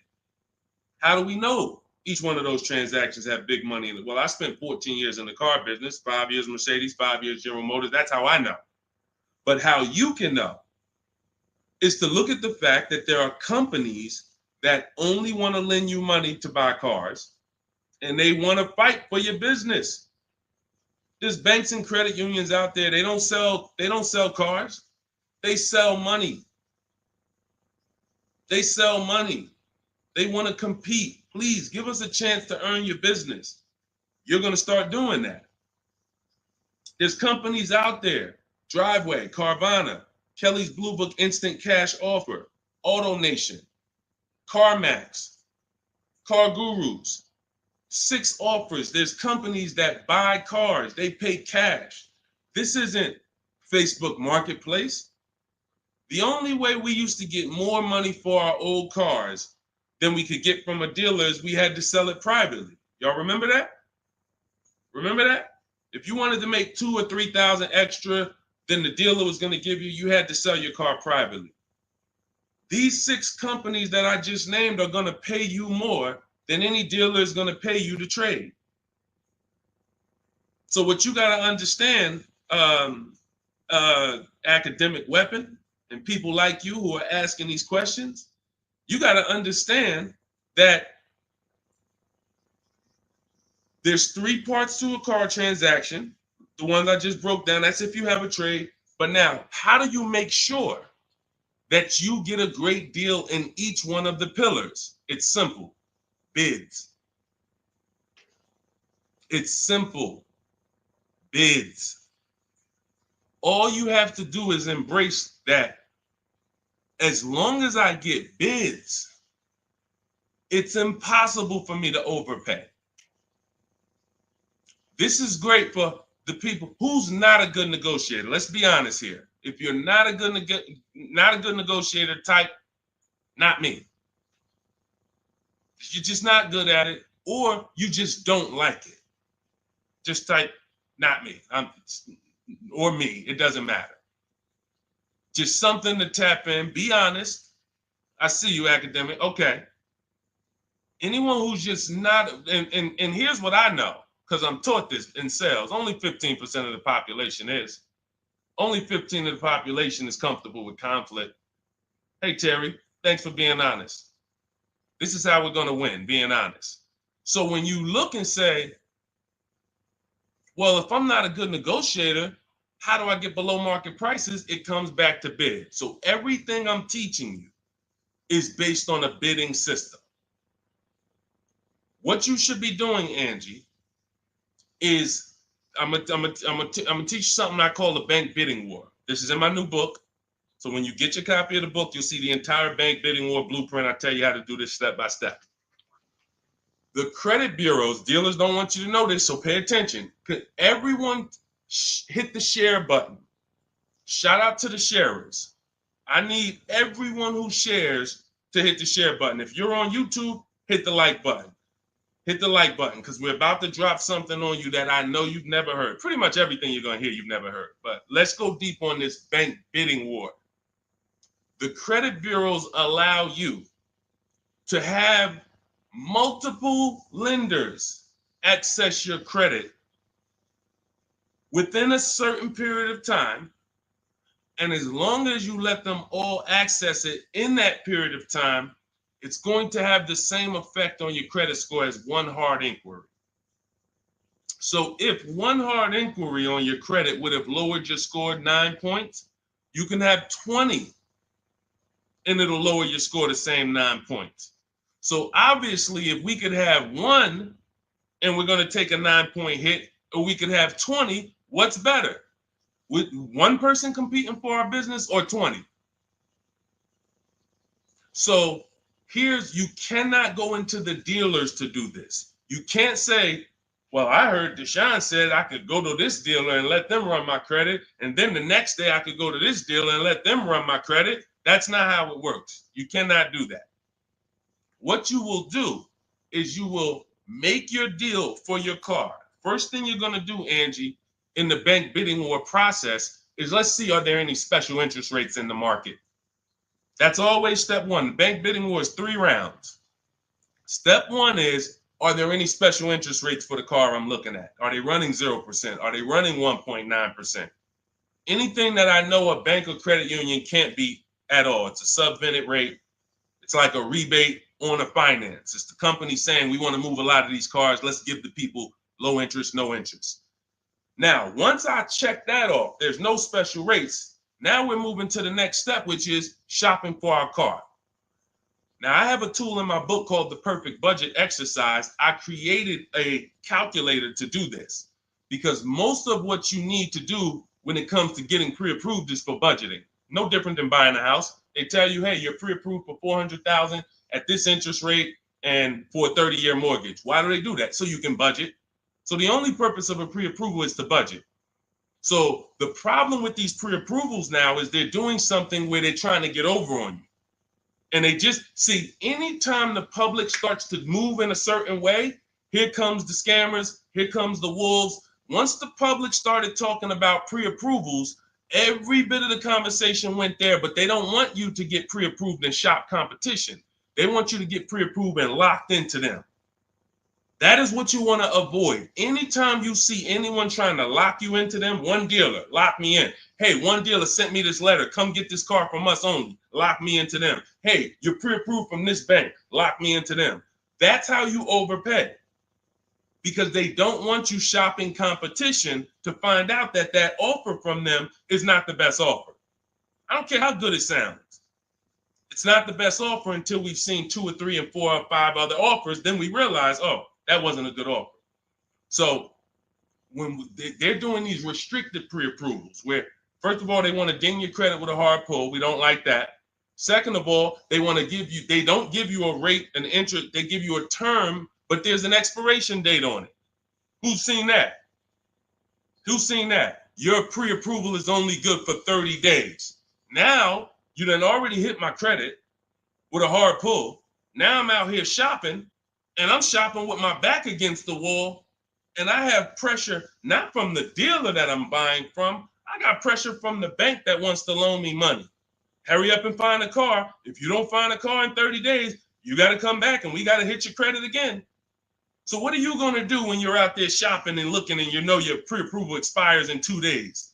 You mess around and take something that you wouldn't have taken if you didn't have that deadline. So this is not what you want to do. This is not what you want to do. Hold on one second. Hold on. And I asked the people before when we did another stream, I said, hey, do you guys want me to do these quick skim over answers so we could get 20 questions answered in an hour, or do y'all want me to go deep on these subjects? And everybody said go deep on it. We like that. So that's the consensus. We don't do fluff answers here. This is car buying. This isn't, buying a pair of shoes. We go deep on answers. So we stay away from these because those were the games. These are the games these lenders are playing now. They don't want us shopping them. They don't want us shopping their competition. They're making a ton of money on interest, charging 7, 8, 9% interest, 10% interest to people who aren't shopping their competitors. We don't do that. What we're doing is we are going to, once we see that there's no special interest rate, we move into shopping for our vehicle. Now we're getting bids. Once we find the best offer on our vehicle, new car, used car, we lock it up with a deposit. We never take on the spot delivery.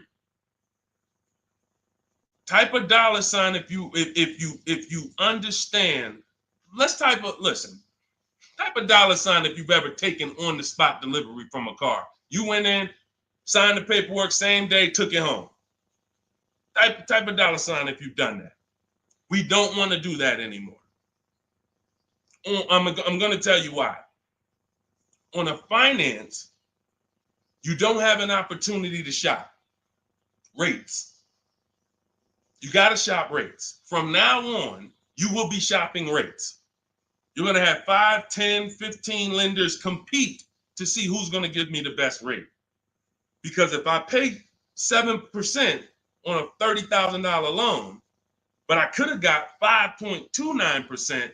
That's probably $1,500. That's probably, and we never go back and refinance. We just end up with a higher rate than we could have gotten. We wonder, we hope, hey, dang, I wonder if I got the best rate. This is what's going to eliminate that. So you're going to put the deposit down. Hey, I'll call you tomorrow. I'm going to go shop my lenders. And here's what we do that no one is teaching. We always let the dealer see if they can beat the rate.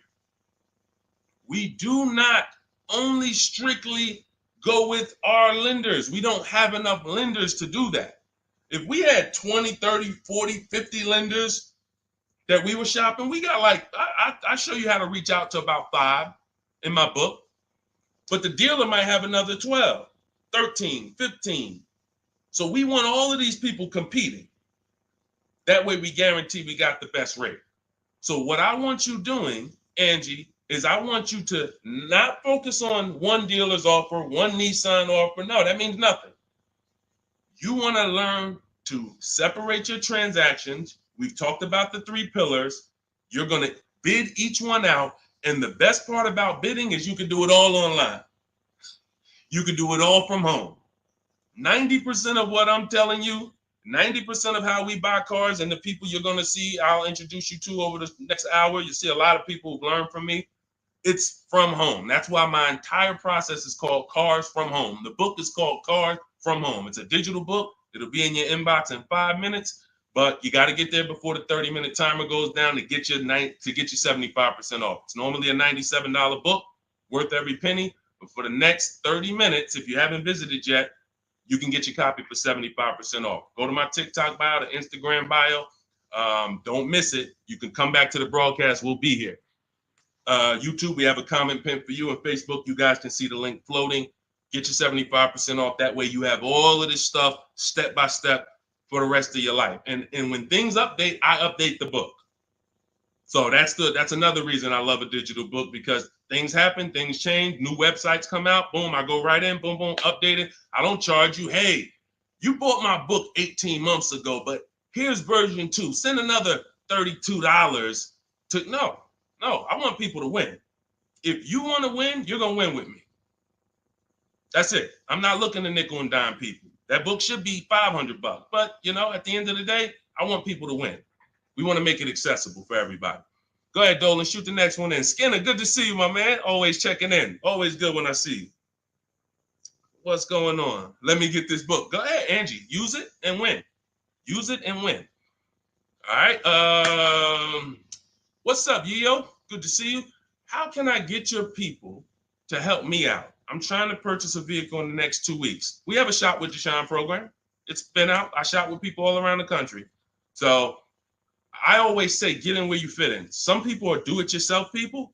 Anyone who's a do-it-yourself person, we have the master blueprint. It's step-by-step. There's different paths. So you're not reading a book on leasing, buying new cars, used cars, high mileage driving strategy. You're not reading all of that and then trying to see what I do. There's paths.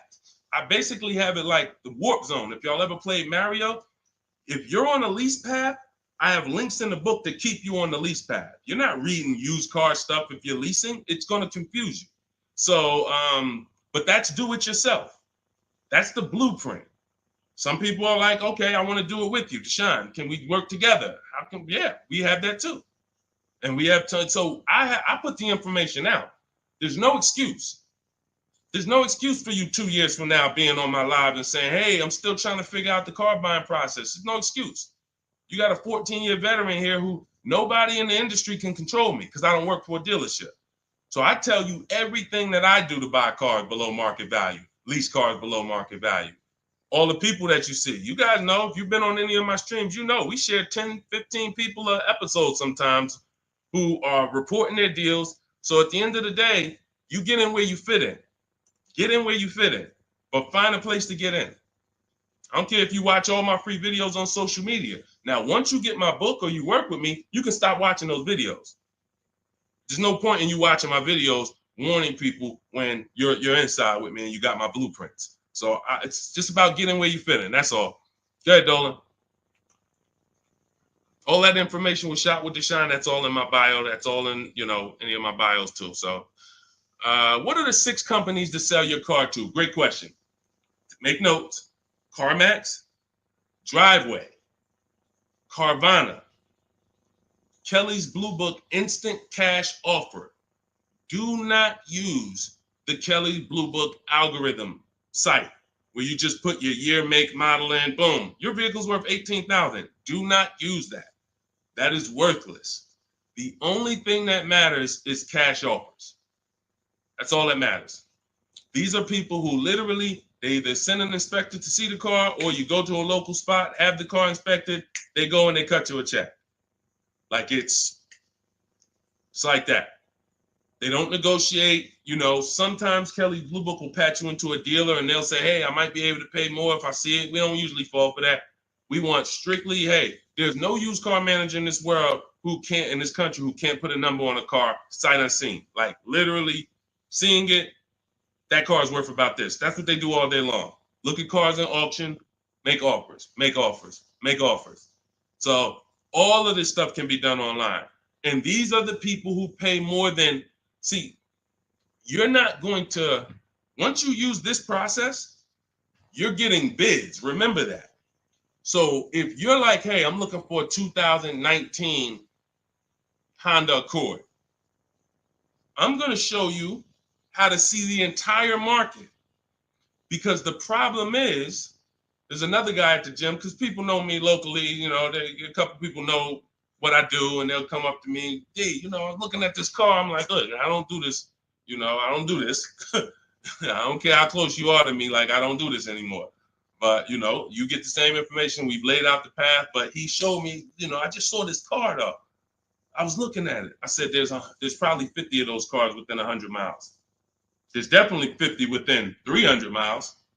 So the whole idea, remember, you have to know the goal of the person trying to sell you something. It's to lock you in to them. They want you to think this is the only one. This is the only offer. No, there's cars are cookie cutter. If y'all ever see these new cars come off the truck, you'll understand. Oh, they sent 4 of those black ones. There's 4. These cars are cookie cutter. And all of these dealerships are competing. So when we start bidding and getting bids and we find the lowest price car in the market, we get the lowest offer on a lease, on a finance. I have all of this in my book. We do this by email. With a used car, we go on the marketplaces. We go on, it's like shopping on Amazon or BestBuy.com or Walmart. We're going to all the marketplaces for used cars, and we're just screening it down. We'll talk more about that. If somebody wants to know how we screen down used cars, feel free to ask that question. But the point I'm trying to make is, once you have found the lowest car in the market, that dealer knows they're selling that car at the lowest price in the market. So they cannot turn around and beat all of these other offers that Carvana and CarMax and all of these companies made to buy your car. They'll be out of business. You can't be the highest price. You can't pay the highest price to buy people's cars and then pay the lowest and then sell your car for the lowest price. You're just not going to make any money. So what we do is we find the person who wants to buy our car for the highest price. That's step 2 in my books, the equity assessment process. Those 6 companies that I named. We do this with leases too. We sell leases too. I've been talking about this for 3 years, and I know there's still people who are like, Deshone, I didn't know you could sell a lease. If you didn't know, type a question mark. If you didn't know you could actually sell a lease and pocket cash if you have equity, type a question mark. So once we do the equity assessment, we've seen this is the company that's going to pay me the most for my old car. Now we're shopping for our new car. This is the company that's going to sell me the new car for the lowest price. 2 pillars.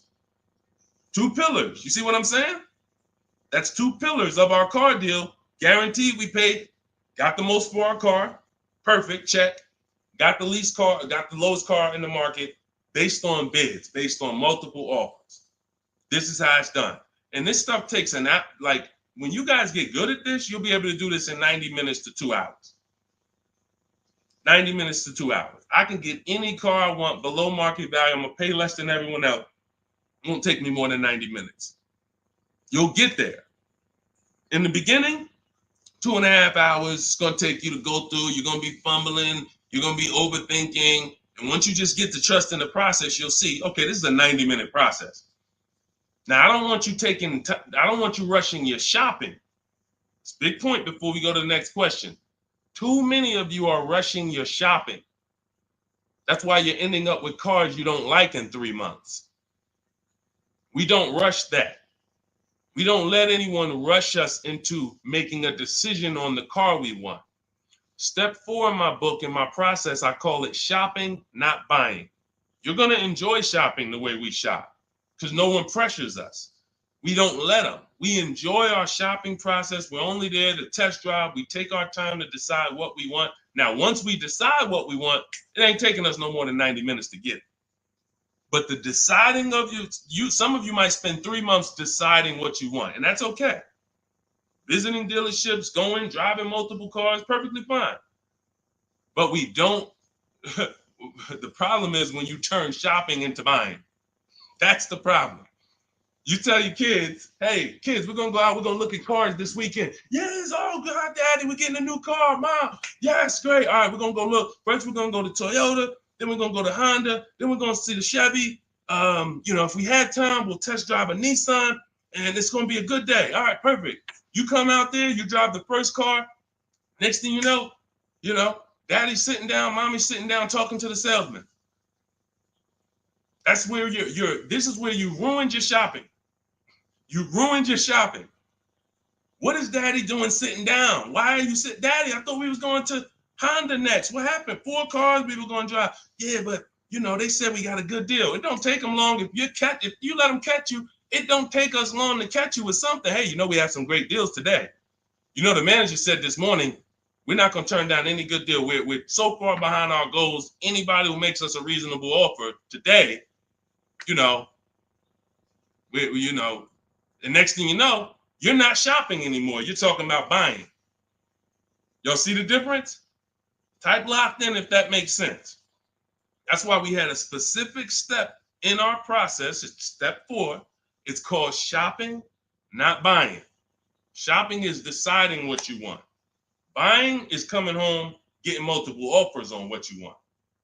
And we don't mix those two. This is how you enjoy the process. This is how you wake up in 6 months and you still love the car because you took enough time to make your decision and you didn't let anyone rush you. We're not gonna let anyone rush you if you're doing this my way.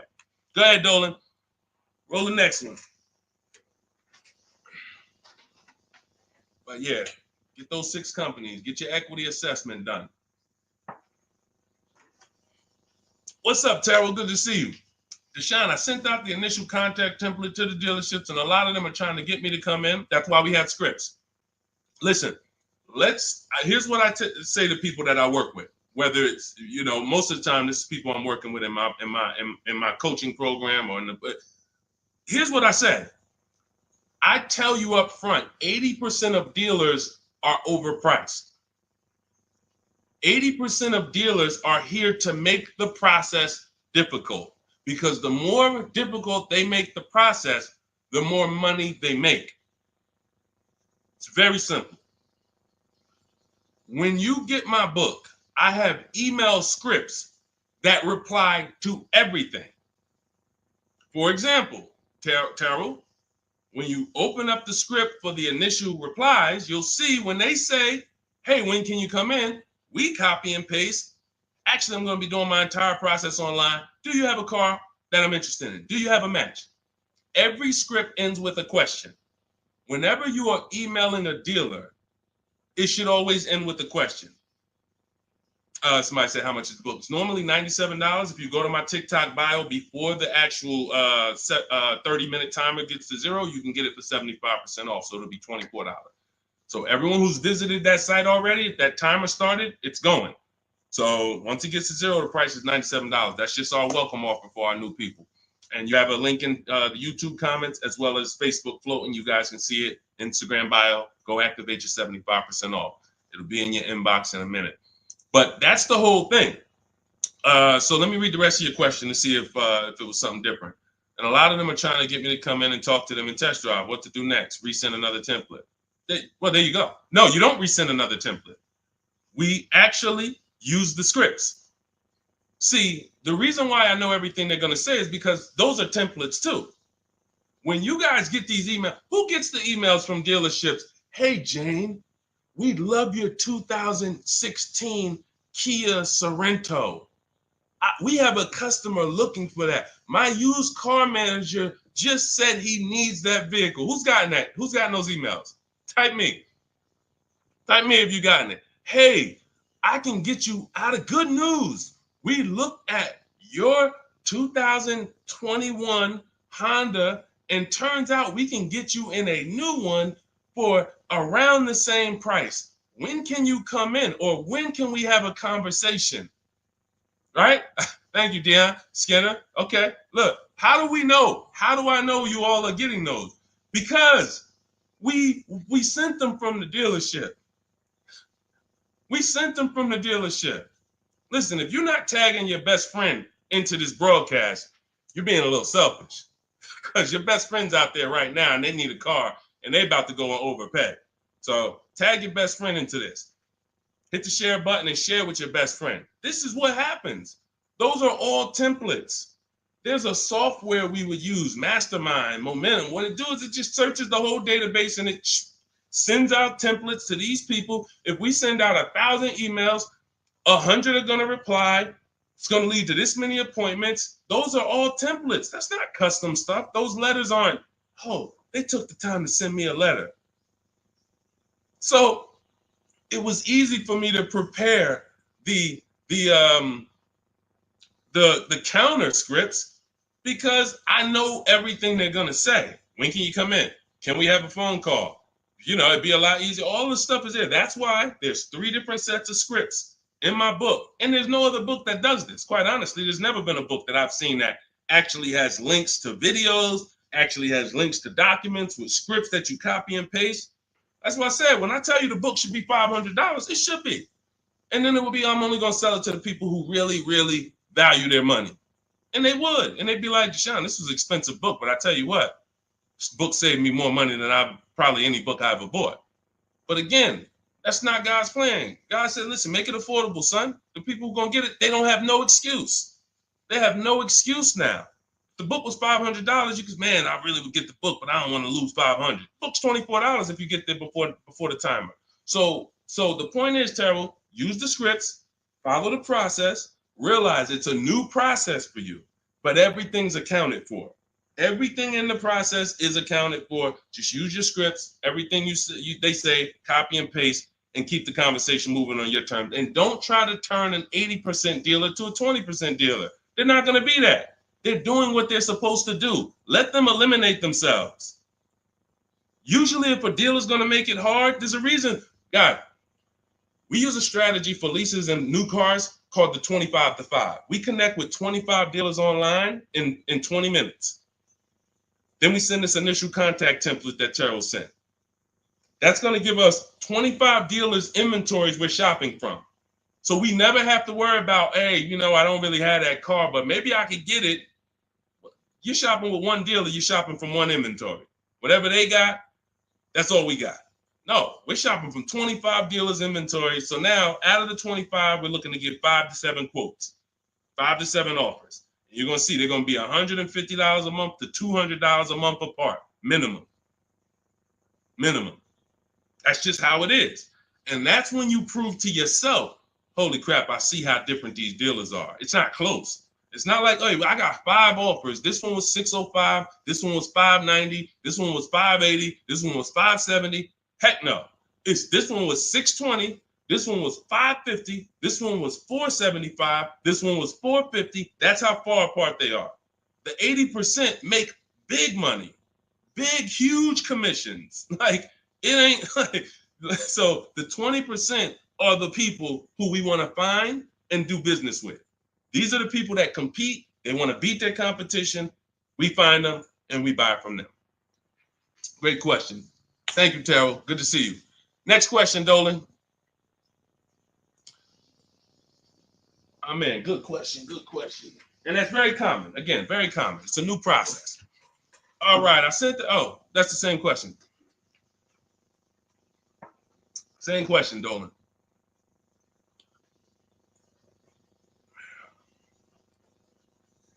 What's up, Jaden? Buying my first used car this year. All right, putting $10,000 down with fair credit and a trade in worth $1,000.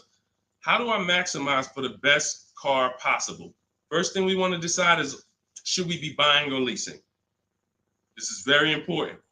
Now, I know many of you were taught on here, never lease a car. That advice is costing you thousands and thousands of dollars. And we'll go deep on that because I can't make a statement like that without going deep on this. But let me ask you, Jaden, do you have good credit, fair credit, not so good? You know, nobody knows you, so it's not like, you know. But I need to know this to properly answer the question, because some people, you know, they want to put a lot of cash into the transaction because they don't really have any credit. Let me know. I'm looking for your comment. Listen, you got to stay close to your keyboard. All of you who are asking questions, I want you to stay close to the keyboard. Dolan's pulling the questions in, and, you know, I want you to stay close, because I might ask you a follow-up question that I need to actually, you know, be able to answer it. So let me just assume. All right, let's just assume you have fair credit. Hang on one second. Let's assume you have fair credit. All right. Hang on. Okay. So let me tell you an outcome that's very common. And you could decide, this is all of you who have a child who's going to be getting a car, or you're going to be getting your first car. Like, listen up to this. We go wrong buying people their first car a lot of times, because typically when you buy a car, what's happening is you have to pay for the whole car. Some of you know every $5,000 on a car loan is about $100 per month. So when you look at and lock that into your head, every $5,000 is about $100 per month. So when you see a $5,000 car, $10,000 car, you should think $200 a month. When you see $15,000, you should think $300 a month. These are safe parameters for you to make sure you're not overcharged. You have to be able to understand a $50,000 car isn't going to be $500 a month to buy. It's going to start out around $1,000. So we need to know these things, because you can manipulate loans to make payments lower, and that's how you end up in a 9-year loan, because you went in saying, hey, could you get that car to 700? That car's nowhere near 700 with a good loan. 5 years, 6 years is the longest we go. I have a rule in my book called the Rule of 72 and the 10th birthday. 72 months is the max loan we take, and the car should be paid off by its 10th birthday to avoid problems. So by the time a car turns 11, car should be paid off, so that way you could actually put money to the side for maintenance. These are all boundaries that we haven't had, that if you follow them, you're going to have a lot better experiences. So if you don't have the credit to lease, then I would say, okay, get yourself an inexpensive car, try to get a small loan. You know what? The first question is, how many years are you going to keep the next car? That's the first question. That is the first question. When you open up my book, the first question, if you and I were talking on the phone, Jaden, the first question I would ask you before credit, before anything, Jaden, how many years are you going to keep the car? Now, if you say to me, Deshone, I'm definitely keeping the car 9-10 years. I don't need a car every couple years at all. I'll keep a car a decade.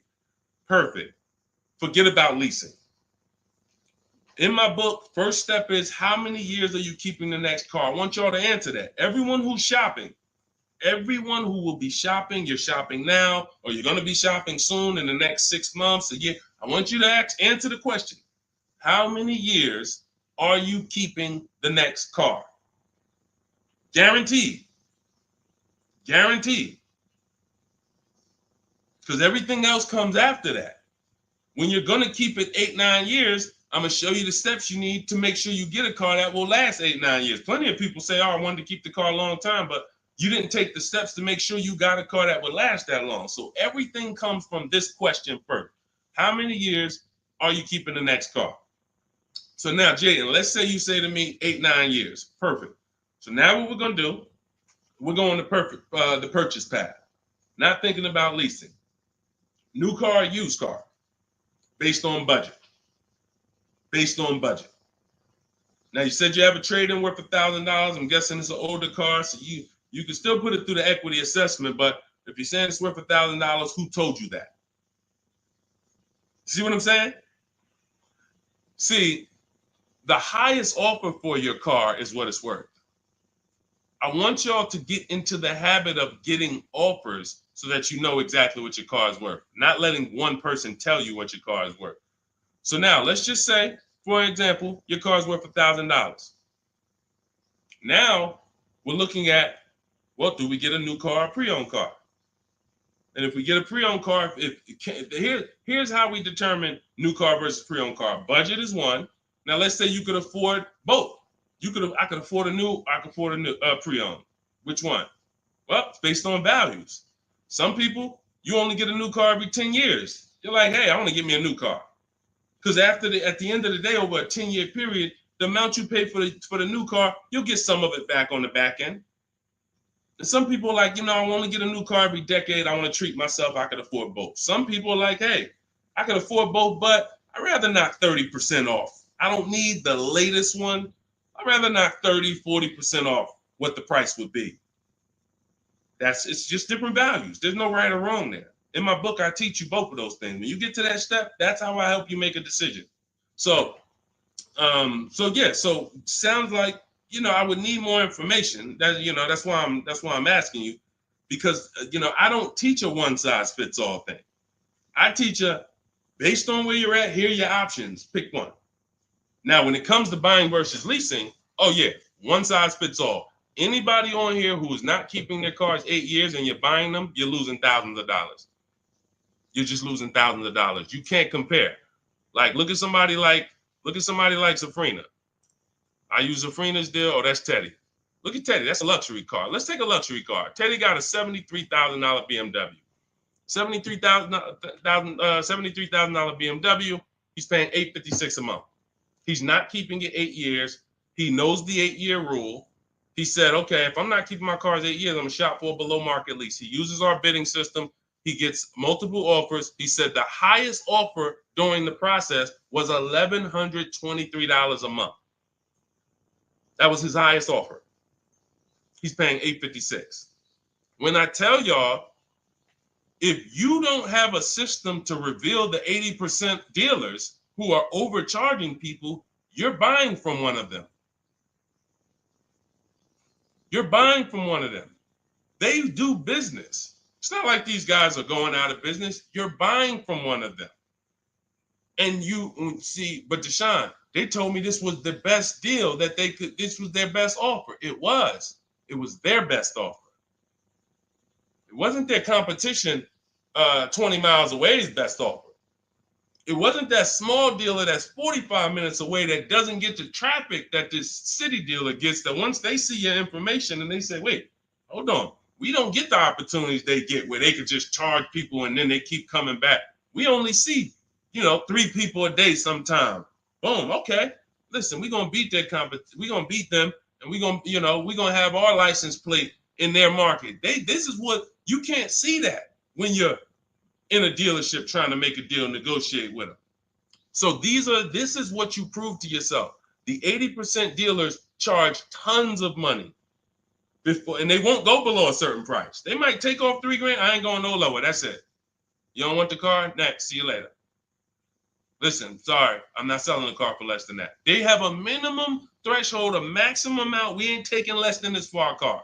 Their competition, they'll go 3,000 less than that. Got to get them. So now let's go back to the leasing versus buying scene.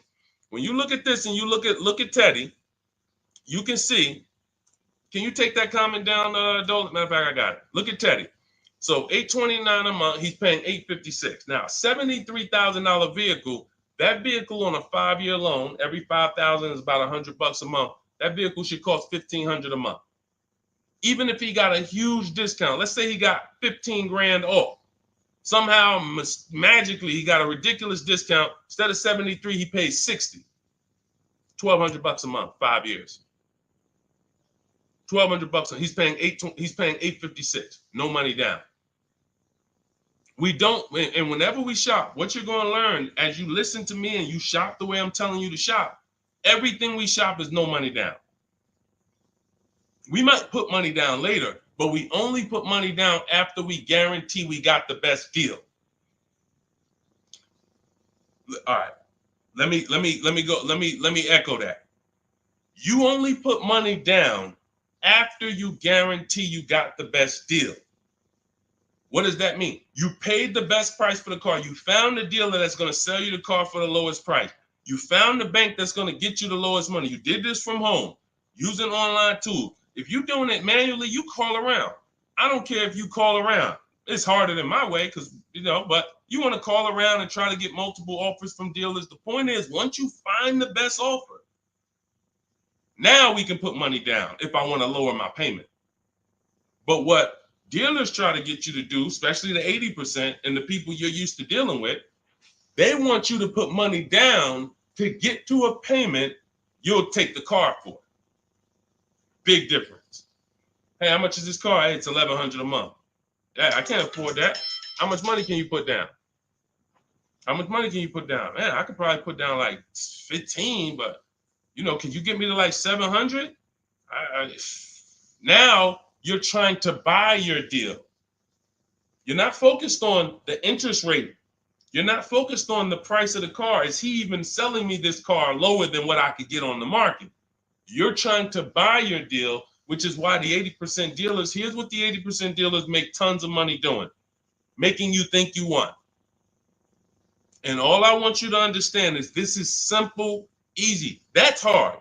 Once you step in, start doing this like Teddy, once you start doing this like Danielle, look, like Ansley, look, like Jen, all of these people get below market deals from home. Once you start doing it like this, you'll realize this is the easy way. At home, at work, man, I just bought a car. How you buy a car? I ain't even see you spending all this time in dealerships. Look at all these offers in my email. Look, this offer, this offer, this offer, this offer. Yep, just the one. I just locked it up, saving me $7,000. You'll never go back. You'll never go back to the old way. You have to learn cars from home. All the money is over. All the overspending happens inside dealerships, which is why we never do it. Go ahead, Dolan.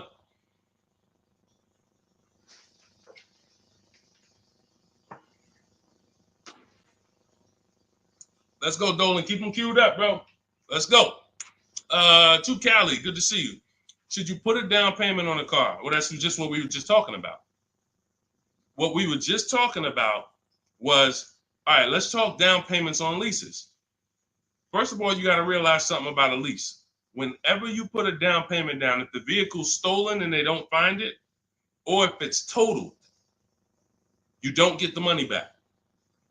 I'm not a fan of putting huge money down on leases, but unless you do one thing, you assess, well, two things technically. There's only two ways to lose your down payment. Car's stolen and they don't find it, or it gets totaled. So here's what you ask yourself. How many cars have you had stolen in your life? Some of you are going to be like, man, 3. I wouldn't be putting down payments on leases. Some of you like, Deshone, I never had a car stolen. Thank God. All right. You can check. You can check. Now, second question. The vehicle you're buying, what's the chances if you get into an accident, it can get totaled? You're buying a huge Jeep. You're buying a huge S-Class Mercedes. You're buying something that's very hard to total. You're good. You're good. You're buying a Honda Civic, putting $5,000 down on it. It's not a good. You're taking big risks. Big risk. So that's how we assess leasing. But here's the thing. This is how we shop for our leases. This is all in my digital book. We shop for our leases with only first month's payment down. That's really no down payment because when you lease, you give them your first payment, then you drive off. And when so that's how you do it. So first month's payment out of pocket, 12,000 miles per year. And we put taxes and fees in the payment. That's it. That's it. We get all our offers that way. The dealer's going to give you the offer based on how you told them to give it to you. If you told them, hey, just work me a lease out, They're gonna work you out a random lease, $3 grand down, boom. When you see these commercials, these are not deals. Listen, you cannot never judge. I told y'all at the beginning of the stream, it's 3 prices you can pay for every car: market value, above market value, below market value. Those are the 3 prices. Below market price is the people who got skills. That's the stuff we're talking about here. Below market comes from bidding. When you look at these offers, look at these commercials. Look at. Let me show you a deal. Look, Ansley just got a 2024 Infinity QX Lux. MSRP is $58,000, $58,490 to be exact. Said I'm only paying $554 a month with my first payment down only, right under 1%. Now, some of you, if you're savvy, you've heard of the lease 1% rule. That's been around for probably 30 years. I created the 1.5% rule because people were overpaying for leases. People knew, the savvy people knew the 1% rule. They knew this is great value. This is a steal. You get a lease under 1%, no money down, you stole a vehicle. Doesn't mean it's your best deal because Zafrina got 0.88. So she got 0.88. So just don't think, again, bids. Bids. It's like, hey, you don't know how much you're going to save on the car. She didn't know she was going to get 0.88. She knew the 1% rule. She got her offers. She ends up closing the deal, $579 a month on a $65,000 vehicle. So this is how you shop. So once you get an offer, if it's between 1% and 1.5%, that's good value on the lease. The closer to 1, the more value. But in order to get 1, you need rebate. You need we don't understand sometimes the lease program. The dealer can't control that. So what we do is we shop. When you see a deal that's 1.1, 1.2, 1% low, that means there's a lot of rebates there. There's a lot of there's probably great residual, low money factor, which is the interest rate. You can't control these things. All you can do is bid it out. Now, once you get to a payment and you're like, okay, I already know I'm under 1.5%. I got my 5 to 7 offers, so I know this is the best offer. But I want to drop my payment probably another $50. Now you put money down. You see what I'm saying? Type $signs if you got that. You shopped your deal. You got your offers. Type a $sign at that click. I'm talking to the people that's locked in. Listen, I know, unfortunately, we live in a world, a lot of people distracted. We sit here, we could talk big money all day long, and it's just flying past it. They got 100 other things on their mind. But the people who locked in, type a $sign if you understand that. When you shop for offers, when you look at your lease offers, the way I just told you we shop for them, now we get the offers, we say, all right, boom. This is the best one out of 5 to 7 dealers I got. Let me now lower my payment. First of all, if you can afford that payment, just take the deal. Much better, put no money into the deal. That way, if God forbid it's total, boom, I come back, I do it again, ain't no problem. I didn't put no money into the car. But if you look and say, I want to lower my payment like $100 a month. First thing you do is assess what I told you a couple minutes ago. How many cars have I had stolen? The lower, the better. If it's one time, okay, chances of this car getting stolen, slim to none. All right, how easy is this car to total? Now, it's a big vehicle. Like, I'd have to get into a pretty bad once-in-a-lifetime accident for it to be totaled. Perfect. All right, you can throw $2,000 down. You can throw $3,000 down to lower the payment more. That's how you use down payment money. You never use down payment money to buy your deal. You must have the deal before you apply the down payment. You must have the lowest interest rate before you get the down payment. You must have the dealer who's selling you that car lower than anyone else before you apply the money down. That's when you know you have a deal and your down payment isn't being taken and used as profit. Anybody else, down payment's being used as profit. It's just padding the deal. Give us more money to work with. How much could you put down? 6? All right, let me go work this out. And they're just around moving money around. They're moving, you're buying a car from them, you're getting your loan from them, and you're giving them $6,000 to work with. They have all this money to work with. That's a dream customer. And if this is you, I don't want you to feel bad. I only want you to feel, because no one told you this until now. I only want you to feel bad if you keep repeating it, because you got no one else to blame.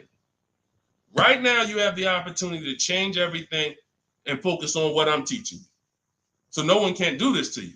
But the dream customer comes in, got a car to trade, wants to buy a car, needs a loan, How much could you put down? I'd probably put down like 3,000. That's 4 things you just gave him to work with. I got money in your loan I can move around.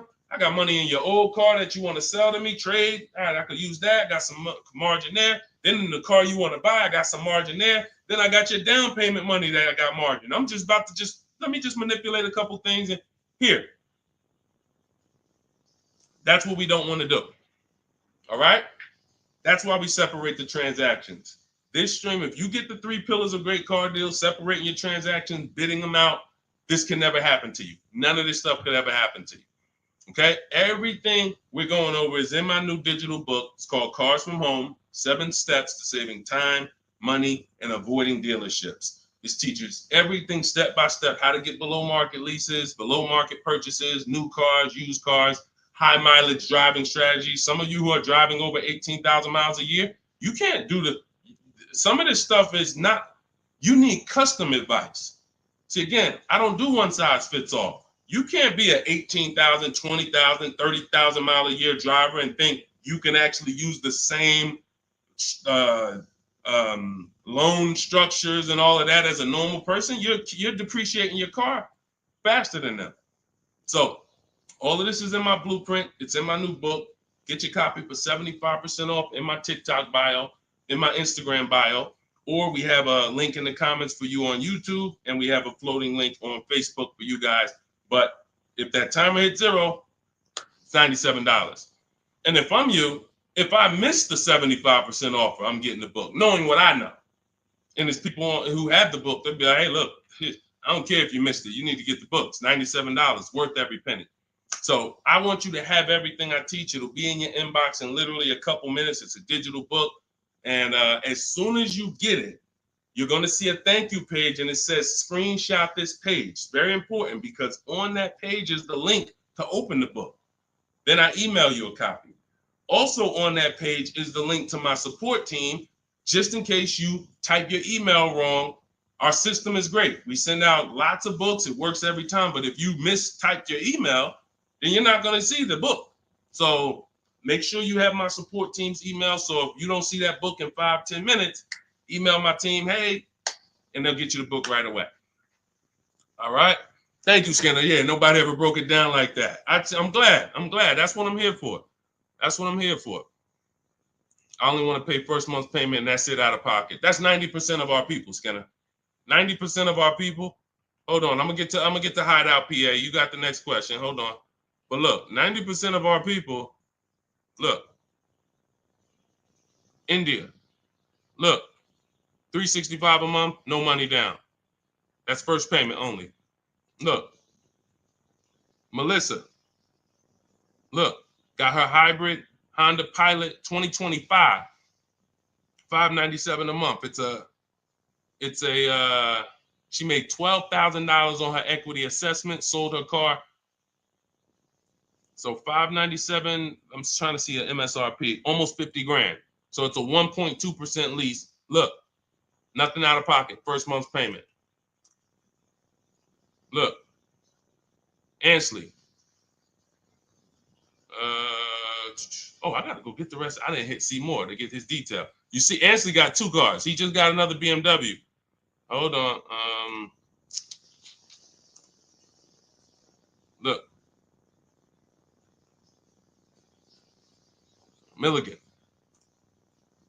Everybody, we pretty much, look, zero is signing. Melissa.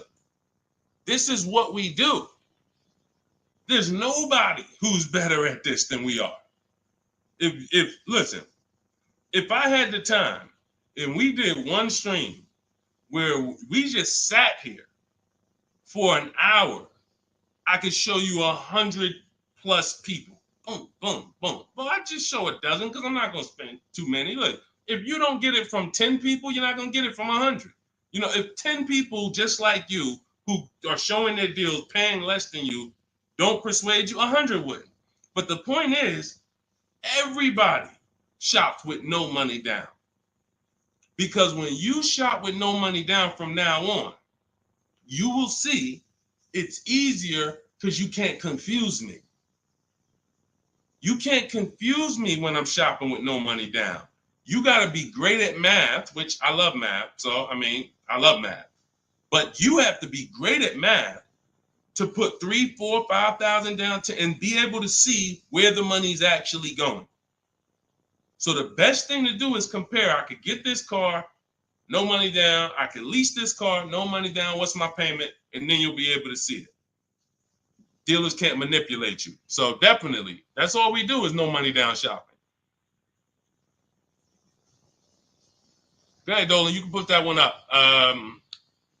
You can put that question up. I want to get to that. Hideout PA. In a 2-year lease, 2024 Jeep Hybrid, 1,500 down, 499, 10K a month. Good deal. You have nothing to compare it to. You have nothing to compare it to. And this is what I don't like. Listen, I'm not the one who tells people you got a bad deal. The only time I would tell somebody they got a bad deal is if they broke the 1.5% rule. So if you take no money down and you divide your monthly payment into the MSRP, if you were over 1.5%, there's no value in leasing that vehicle. You're paying too much for a car you're giving back in a couple months. So, hold on. Sorry. Yeah. So, sorry. So, but when I look at your deal, the reason why I hate this is because you've already gotten the car and you're driving around and you don't even know you got a good deal. You're wondering if you got a good deal. That's very disempowering. It's a very disempowering position to be in. But had you gotten 4 other offers, you wouldn't have to ask me that. And what I want you to do is change that, because frankly, I would bet $1,000 that if I said to you, you think I can find that car for less than what you paid? Bet me some money. Would you bet me $1,000 that I can't find that exact same car you got for a lot less money? Would you take the bet? You'd probably be like, nah, I don't want to take that bet. I don't want that for you. I don't want that for you. I don't want that for any of you. Driving cars, and if God forbid you see Deshone the Auto Advisor one day and you're like, and I'm like, hey, yeah, you just got the car? Okay, great. If you don't feel like, hey, listen, I got 5 offers from these dealerships, and the one I picked, they were so much less than everyone else. See, I know you use what we're talking about. I know the people I run into that use what we talk about. They come up, the first thing they're doing is saying who made them the best offer. They're saying, hey, the dealer couldn't beat the rate I got from the credit union. I know you're using what we teach. They're like, yo, I had to go 150 miles to pick it up in the next state because they made me the best offer. I know you're using what we teach. That's when I know. When you come in and ask, hey, what you think about this deal? We have nothing to compare it to. So we look at something like, let's just take an average deal. Let's take an average deal. Let's take a big money savings. Let's always use Sean for an example. Because what you're trying to do when you're not getting bids the old way is you're actually feeling for the bottom, and you're hoping, I hope this price that I paid was the bottom. Shout out to the people running the likes up on TikTok. Every time y'all hear something y'all like, just keep tapping the screen for like, spend 10 seconds just, man, you know what? This dude is going in over here. Just spend 10 seconds. Every time you hear something you like, tapping the screen. Shout out to y'all running the likes up. But when you look at, hey, look, I lost my train of thought. What was I talking about? I don't even know. That usually happens once I've been on for about an hour. That usually starts happening. Hideout PA just bought the book. Awesome. Listen, I'm answering your question right here. So, and look, next time, that's the thing. So again, I cannot tell you, oh, the MSRP was 49,000. Okay, so 49, 1,500 down. That's about a 1% lease. Solid. We don't know if you could have did better though, and that's the point. Again, Zafrina. Funny story about Zafrina, and she got this 0.88% lease, right? You're probably a little over 1% because you put about 1,500 down, so that $1,000 probably would have put you about maybe 1.1. Still great value, absolutely great value. great value. But Zafrina called me. She was shopping for a Jeep Grand Cherokee. She didn't call me, but we you know, she's in my program. Again, we have Shop with Deshone, Shop with, you know, blueprints. It's all up to you. However you like to learn, we provide it. So she was shopping for a Jeep Grand Cherokee, and the best offer she had was like 1.1. And it was solid. But she was coming out of a Jeep where she was under 1%. Her lease was up. She was under 1% on her old lease. And she said, the guy told me if I take the hybrid version, or the electric version, he can get me down to 1%. No, I think she was maybe 1.2 on a Jeep Grand Cherokee Limited at the time. She said if I take the hybrid version, he said I could do a 1%. He could get me to like 1%. I said, okay, if you're going to look at the hybrid, the electric version, that's an entirely different vehicle. The same dealers that you've been getting the offers from, run it past them now. That's a different lease program, different vehicle. Yeah, he might be able. Now look at this. Here's the big part. He was selling her the standard version lower than everybody else. But then he flipped her to the electric version because it had a better program. She ran the lease again, and another dealer sold that vehicle lower than everyone else. This is why this round robin system is so fun and empowering and revealing. You cannot trust any one dealer. We put them against each other, and that's how we win. So she ends up getting a 0.88% lease, $579 on this $66,000 Jeep. So that's the only thing. Even when we get a great deal, you never walk into a dealership say, get me to 1%, get me to 1.2, get me under 1.5. We don't say this stuff. We get bids. We never know where the best deal is going to be. We just never know. That's why we get bids. So everything we are learning is in my new digital book. Those of you who spent the last hour, 10 minutes with us, you're like, Deshone, I got it. I took a lot of notes. Perfect. But those of you who like Deshone, there's no way I'm going to remember all of this stuff. I want the whole step-by-step blueprint. That is Cars from Home. My new digital book is called 7 Steps to Saving Time, Money, and Avoiding Dealerships. You're going to learn how to get below-market car deals on leases, new cars, and used cars, and without spending more than 30 minutes in a car dealership. You'll be doing this from home. Everything we do is putting dealers against each other, making banks bid. We don't beg for these discounts. None of these people you saw me share, they know we don't do any begging. We are the prize. You are the prize. You haven't acted like it. You haven't accepted it. You haven't shopped like it. You're begging. Hey, come on, can you take off another $50? Come on, $25 a month. You're going to lose a deal over this. This is begging.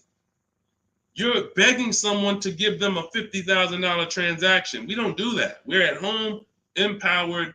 Everything we do is in there. You have it in your inbox in literally minutes, and you can get it as long as you get there before the 30-minute timer is up. You get it for 75% off. So you won't pay the normal $97 price. You get your copy in my TikTok bio, in my Instagram bio, or you can click the link in my YouTube comment or Facebook below. So shout out to the people that's locked in. Skinner, shout out to you, Hideout PA. Shout out to the people who are like locked in. I know I can only help a small percentage of people. That's the sad part.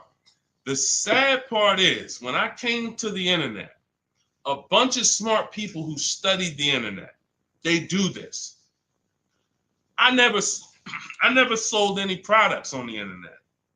They told me, Deshone, doesn't matter how inexpensive you make it, you can't help everybody.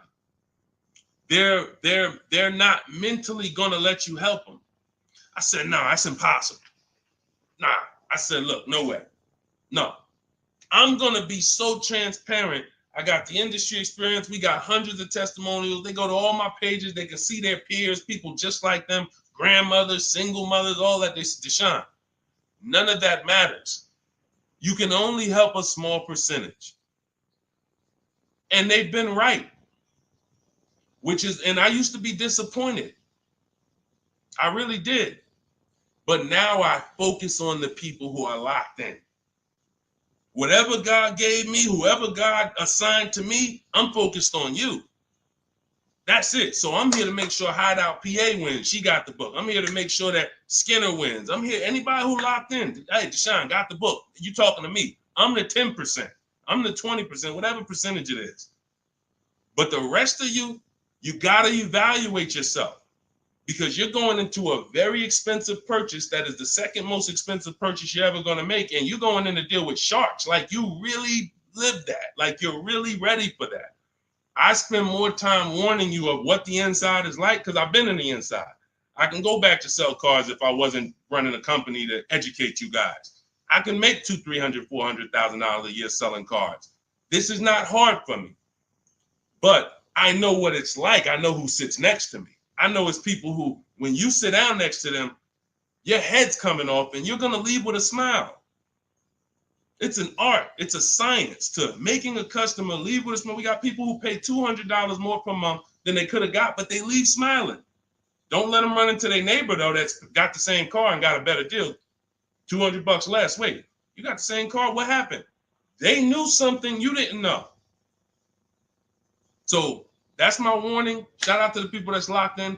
Get your book for 75% off. Make sure you screenshot the thank you page. The book is right on the thank you page. As soon as you pay, you can download it, add it to your inbox, and just use it and win. And make sure you email me your success stories. All right. I'll see y'all in the next stream. God bless you.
And answers. Welcome to Car Shopping Questions and Answers. We're about to go very deep to make sure that you get the answers you need when it comes to buying or leasing your next vehicle. And we want you to have below market strategies. You can't pay market value and you can't pay above market value.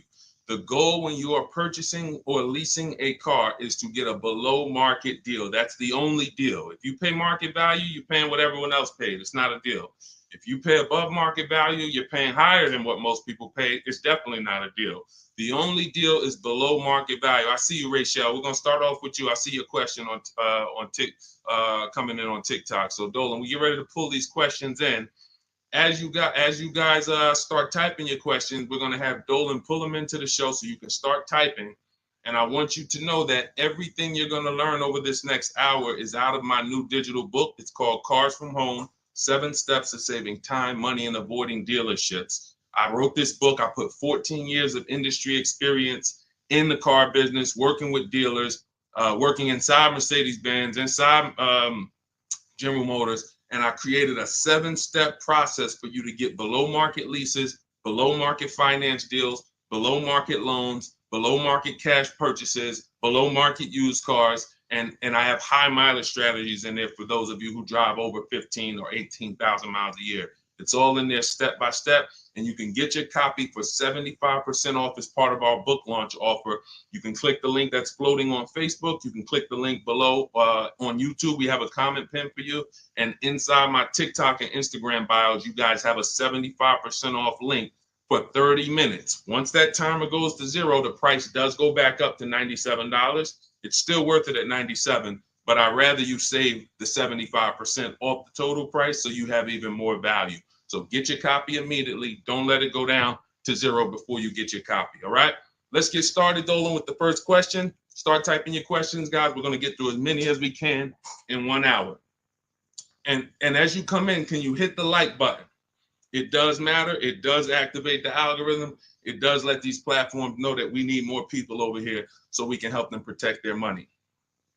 Okay, this question came from Rachel. what's the best time to get a car? I drive a 2014 and I own and I owe $18,000. What is the best advice you can give on trading a newer vehicle? It's under 18, it's under 100,000 miles. Okay, Rachel. So one of the things that the first sense I get is I don't like you still owing that much money on a car that's 10 years old already. I have a rule that I teach. It's called the rule of 72 and the 10th birthday. That means that you never want to take a loan longer than 72 months, but you also don't want a loan on a vehicle past its 10th birthday. And I'm going to tell you why. In 14 years in the car business, I've seen tons of people have things go wrong about the 10-year mark. Now, there's nothing wrong with things going wrong because that's why you have a car, so that you can put a little money into it, maintain it, and keep it driving for as long as possible.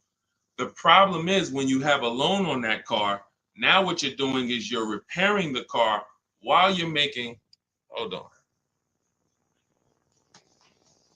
I had to turn the Bluetooth off. Okay, so the problem is you're repairing that car while you're making payments on it. I call these the four expenses. The four expenses for a car are what you pay for it every month, if you have a loan, what you pay for gas, what you pay to repair it, and then what you pay to maintain it. Maintaining is oil changes, brake fluid changes, tire rotations, new tires. These are, replacing brakes. These are maintaining it. Repairing it is if something breaks on the car. And it's that I call that the fourth expense. That's what most people are not ready for. And what I see is if you have a loan past the 10th year, you're getting hit with you're getting hit with all four expenses. And if you've ever seen someone who has a luxury vehicle and they hate it, they usually are buying cars that are too old and taking loans that are too long on them.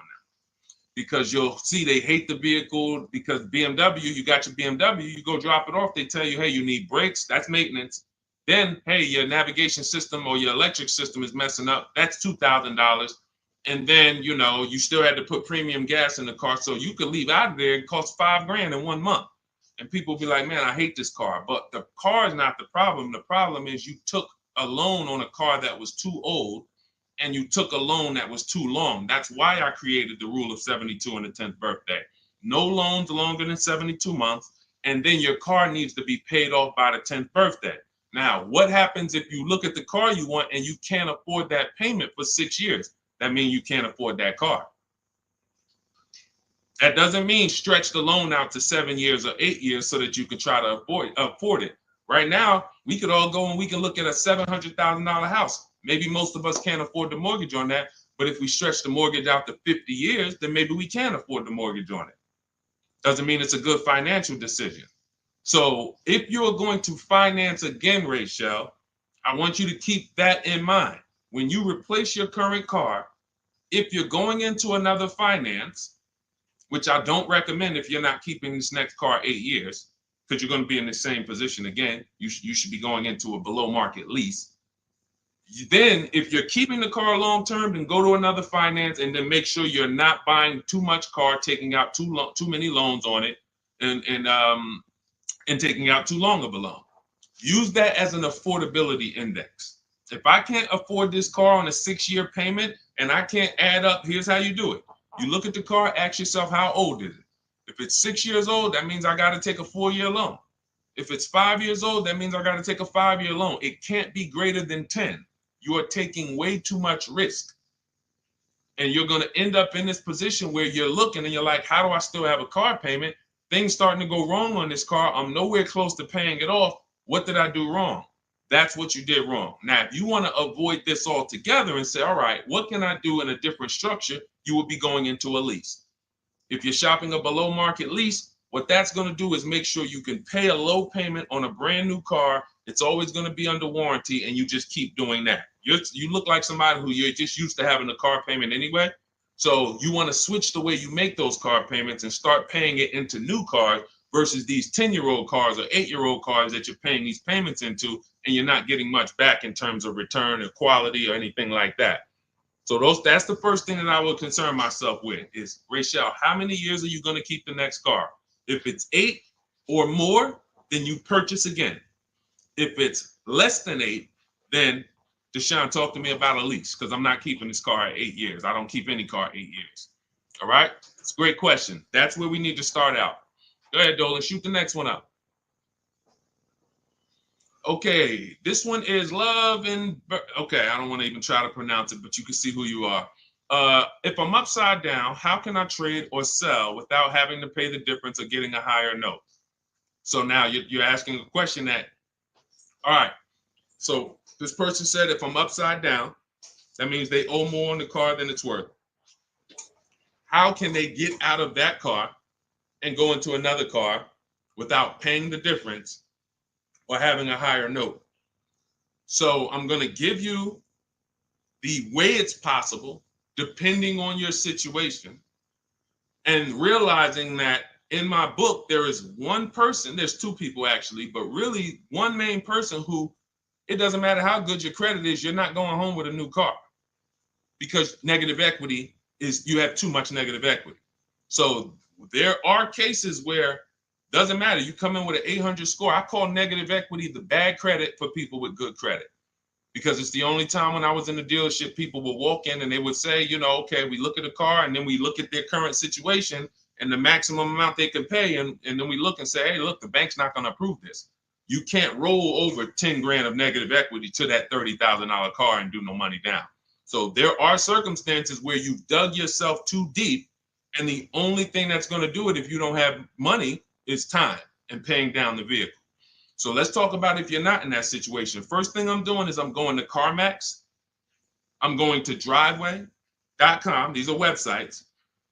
This is because you notice what she said. If I trade or sell, that's very important, because some of you've been on the stream, you know we don't sell. I mean, we don't trade. We always sell our cars to cash buyers. You know, that come, they write big checks, they pay more than dealers.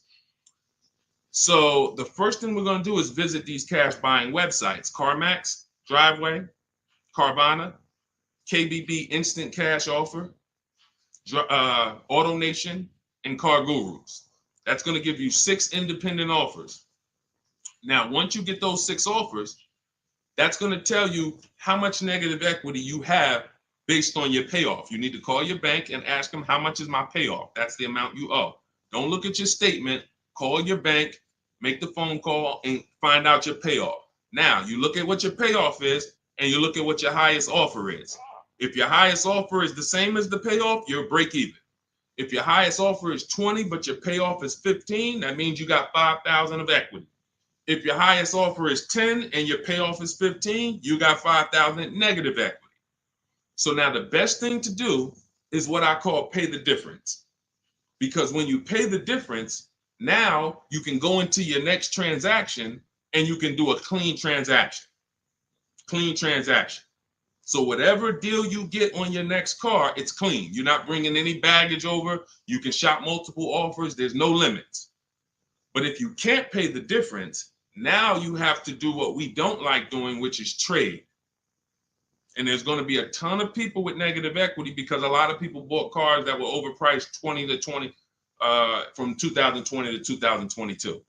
You know, we were trying to warn people to lease, to ride out the market, buy inexpensive pre-owned cars to ride out the market, or, you know, keep their current car and not shop if they didn't have to ride out the market. Some people didn't take that advice, and they went and they overpaid because they had no shopping strategy. And now they're going to be 15 grand negative equity trying to get another car.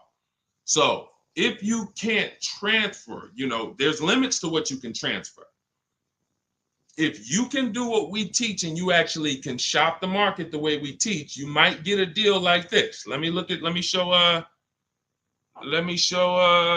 this is Milligan's deal. She just made this deal a couple days ago. It was for a Mercedes-Benz brand new EQS. It's an EQE. It was a $79,000 vehicle. Using our shop from home strategy, she never left the house to get this discount. She went from $79,000 to $51,000 on a brand new vehicle. And if you're on Instagram or if you're on YouTube, you guys can see this. So we can't share the entire versions on Facebook and on TikTok. But if you like, anybody who wants to see, okay, I want to see these things that Deshone is, you can go right to our YouTube page, Deshone the Auto Advisor. And you go right to Instagram and you'll see the actual documents. This is her deal. She's posted up $79,000, $51,000. Why is this so important? Because when the bank goes to lend on this vehicle she bought, they're lending based on the fact the MSRP is 79. So the banks will usually lend up to 20% more of the MSRP if you have good credit. So 79, the max they'll lend is another 20% of that. So let's say, $96,000 is the max they're going to lend on a $79,000 car. So let's just say you have 15,000 negative equity. Now, you don't know how to shop. You don't get the same discounts we're getting. You don't have that same thing. You can't slap all of that negative equity on and your taxes and your fees because you're going to blow out the loan to value ratios. The bank's not going to approve it. But when you find a car that has specific rebate, and we don't know this, she didn't know she was going to save $25,000 off this vehicle. What is that? Almost $30,000 off this vehicle. She didn't know that. She just said, I like this vehicle. Deshone, I'm going to use these shopping strategies, same strategies you'll have in my book. It'll literally be in your inbox in minutes. Same strategies we've used to help people do this all around the country. Now, all right, I saved almost 30 grand. Now I can bring my negative equity of 15 grand over to this vehicle, bury it, and I'm okay. So it's very important. The more negative equity you have, you are targeting a vehicle, or you're trying to find a vehicle where you can get such a big discount, you can transfer that over, go from a non-quality vehicle usually to a quality vehicle, because you're already in a vehicle that's not worth what you owe. That's important to understand. You're already in a vehicle that's not worth what you owe. The key is to getting that into a vehicle you're going to enjoy, and at least a vehicle that is safe and quality, and preferably you're leasing. Because the great thing about transferring negative equity to a lease is once that lease is up in 3 years or 39 months, the negative equity is gone. When you transfer that over to a finance, another 5 or 6 year finance, you're bringing the negative equity over, stretching it out for 5 or 6 years and putting interest on top of it. That's why I don't ever recommend go from a finance negative equity deal to another finance negative equity deal, because you're usually a short-term person anyway. You should be leasing cars. So this is the strategies for getting out of negative equity. Now you can literally go into a dealer. See, watch this. That's a below market strategy for negative equity. What I just talked to you about is what the people who are actually financially wise do and think about. Now you could say, well, I'm just going to go into the dealer and say, hey, I want to get out of this car. Perfect. They'll transfer you out of that. They'll go in and say, all right, we got it. Here's your payment. We put you on a 4-year lease, or here's your payment. We got you in a 6-year, 7-year finance. But you'll never know the discount you're getting because you don't care. Your whole thing is, I don't really want to unlearn what I've been taught and programmed to do. But if you want to say, I want to make the best deal possible and I want to stop making these mistakes that's getting me into these bad deals, I've never had to come and deal with 5, 6 grand, 2 grand of negative equity. It's never happened to me. But there are people, you might be one of them, who every deal you make, it's a negative equity situation. It's a negative equity situation. That's because you haven't learned how to structure your deals correctly. And those are the things that I want you to unlearn so that you can have empowered car buying, be making deals you feel great about, posting your numbers just like Milligan did, and saying, hey, check out the deal I made. Not just check out the car I got, check out the deal that I made. Okay? So that's what you need to understand. And if you can't, and that's how you can transfer out of negative equity, whether you have 10 grand negative equity, 5, 15, those are your options. And that's how we work it. All of this, guys, is in my new digital book. If you're enjoying what you're hearing so far, could you hit the like button? Hit the like button if you're just enjoying what you're hearing so far. I see y'all are running the likes up on TikTok. I appreciate it. As y'all keep tapping the screen, every time you're like, man, you know what? This is good information. Just hit the like button, start tapping the screen. It means a lot. And again, it shows these social media platforms that they need to get more people over here. Okay? So go ahead, Dolan, shoot the next question up. Keep typing your questions, y'all. We are going to try to get through as many as we can. I see you, Patrice Darden. I see you, Mr. Living Right. I see you, Letitia Cook. Good to see everybody tapping in. What's up, Mex? I see you, Kiki. We're live on 2 TikTok channels too. We're on 2 TikTok channels today. All right, now Roby asks, what's the fastest way to sell a lease? I'm over by 18,000 in miles and have 19 payments left. Okay, here's what I'm gonna give you. I'm gonna give you, this is, now, who has a lease right now that they're pacing to go over their mileage? They're pacing to go over their mileage. Who has a lease right now? You haven't gone over yet, but you're pacing because you're not over until the end of the lease. If you tell the leasing company you're going to drive 12,000 miles per year, then they want the car back with 36,000 miles on it. If you sign for 15,000 miles per year, then they want the car back with 45,000 miles in 3 years. You do a 20,000 mile a year lease. Some of you might have not known you can do high mileage leases. We talk about that all the time. It's only a couple dollars more when you get below market deals. If you're not keeping cars 8 years, the high mileage leases are some of the best things you could be doing. It's literally pennies on the dot, cents on the dollar compared to purchasing, and we never have negative equity, and we drive as much as we want in these new cars. If you're pacing, once you bring the car back, you could do 10,000 miles your first year, 20,000 miles your second year, 8,000 miles your third year, as long as the total at the end doesn't exceed what you told them you were going to spend, then you would be fine. So you're not over your miles, you're pacing to go over your miles. So here's what I'm going to give you, Nairobi, because this is a very, very complex thing when you don't have calculators. When you don't have tools, it's complex unless you're really good at math. But what I'm going to do is I'm going to put this comment on YouTube and Facebook. Now now in my book, I have calculators that I've invented. This is actual software that people who use my books and who have worked with me since 2021 have gotten to use. These are things that I looked around the industry and I saw things that people needed to know that didn't exist. So we had to actually build them out ourselves. And so that's why when you get my digital book, you have access to like 5 different custom calculators that we made that no one else uses. So one of them is this lease penalty calculator. Now, if you're pacing to go over your miles, here's what you got to understand.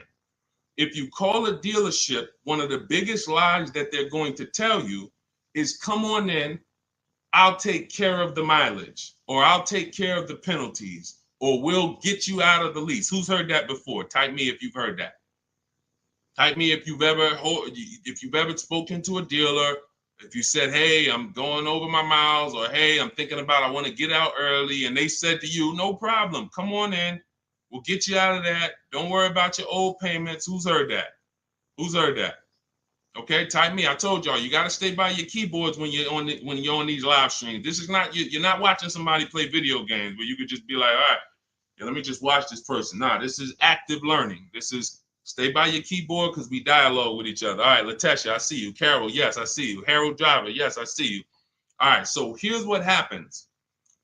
Those payments and that penalty that you drove over your miles, they don't get taken care of. They get rolled into your next deal.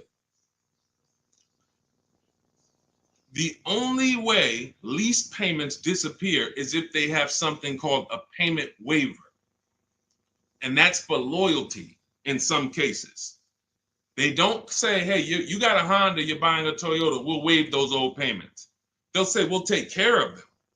But what that means and what you need to know and what we know is that means I'm rolling them into your next car. So you're paying for that car in this new car. We don't like to make deals like that because it's baggage. It's baggage.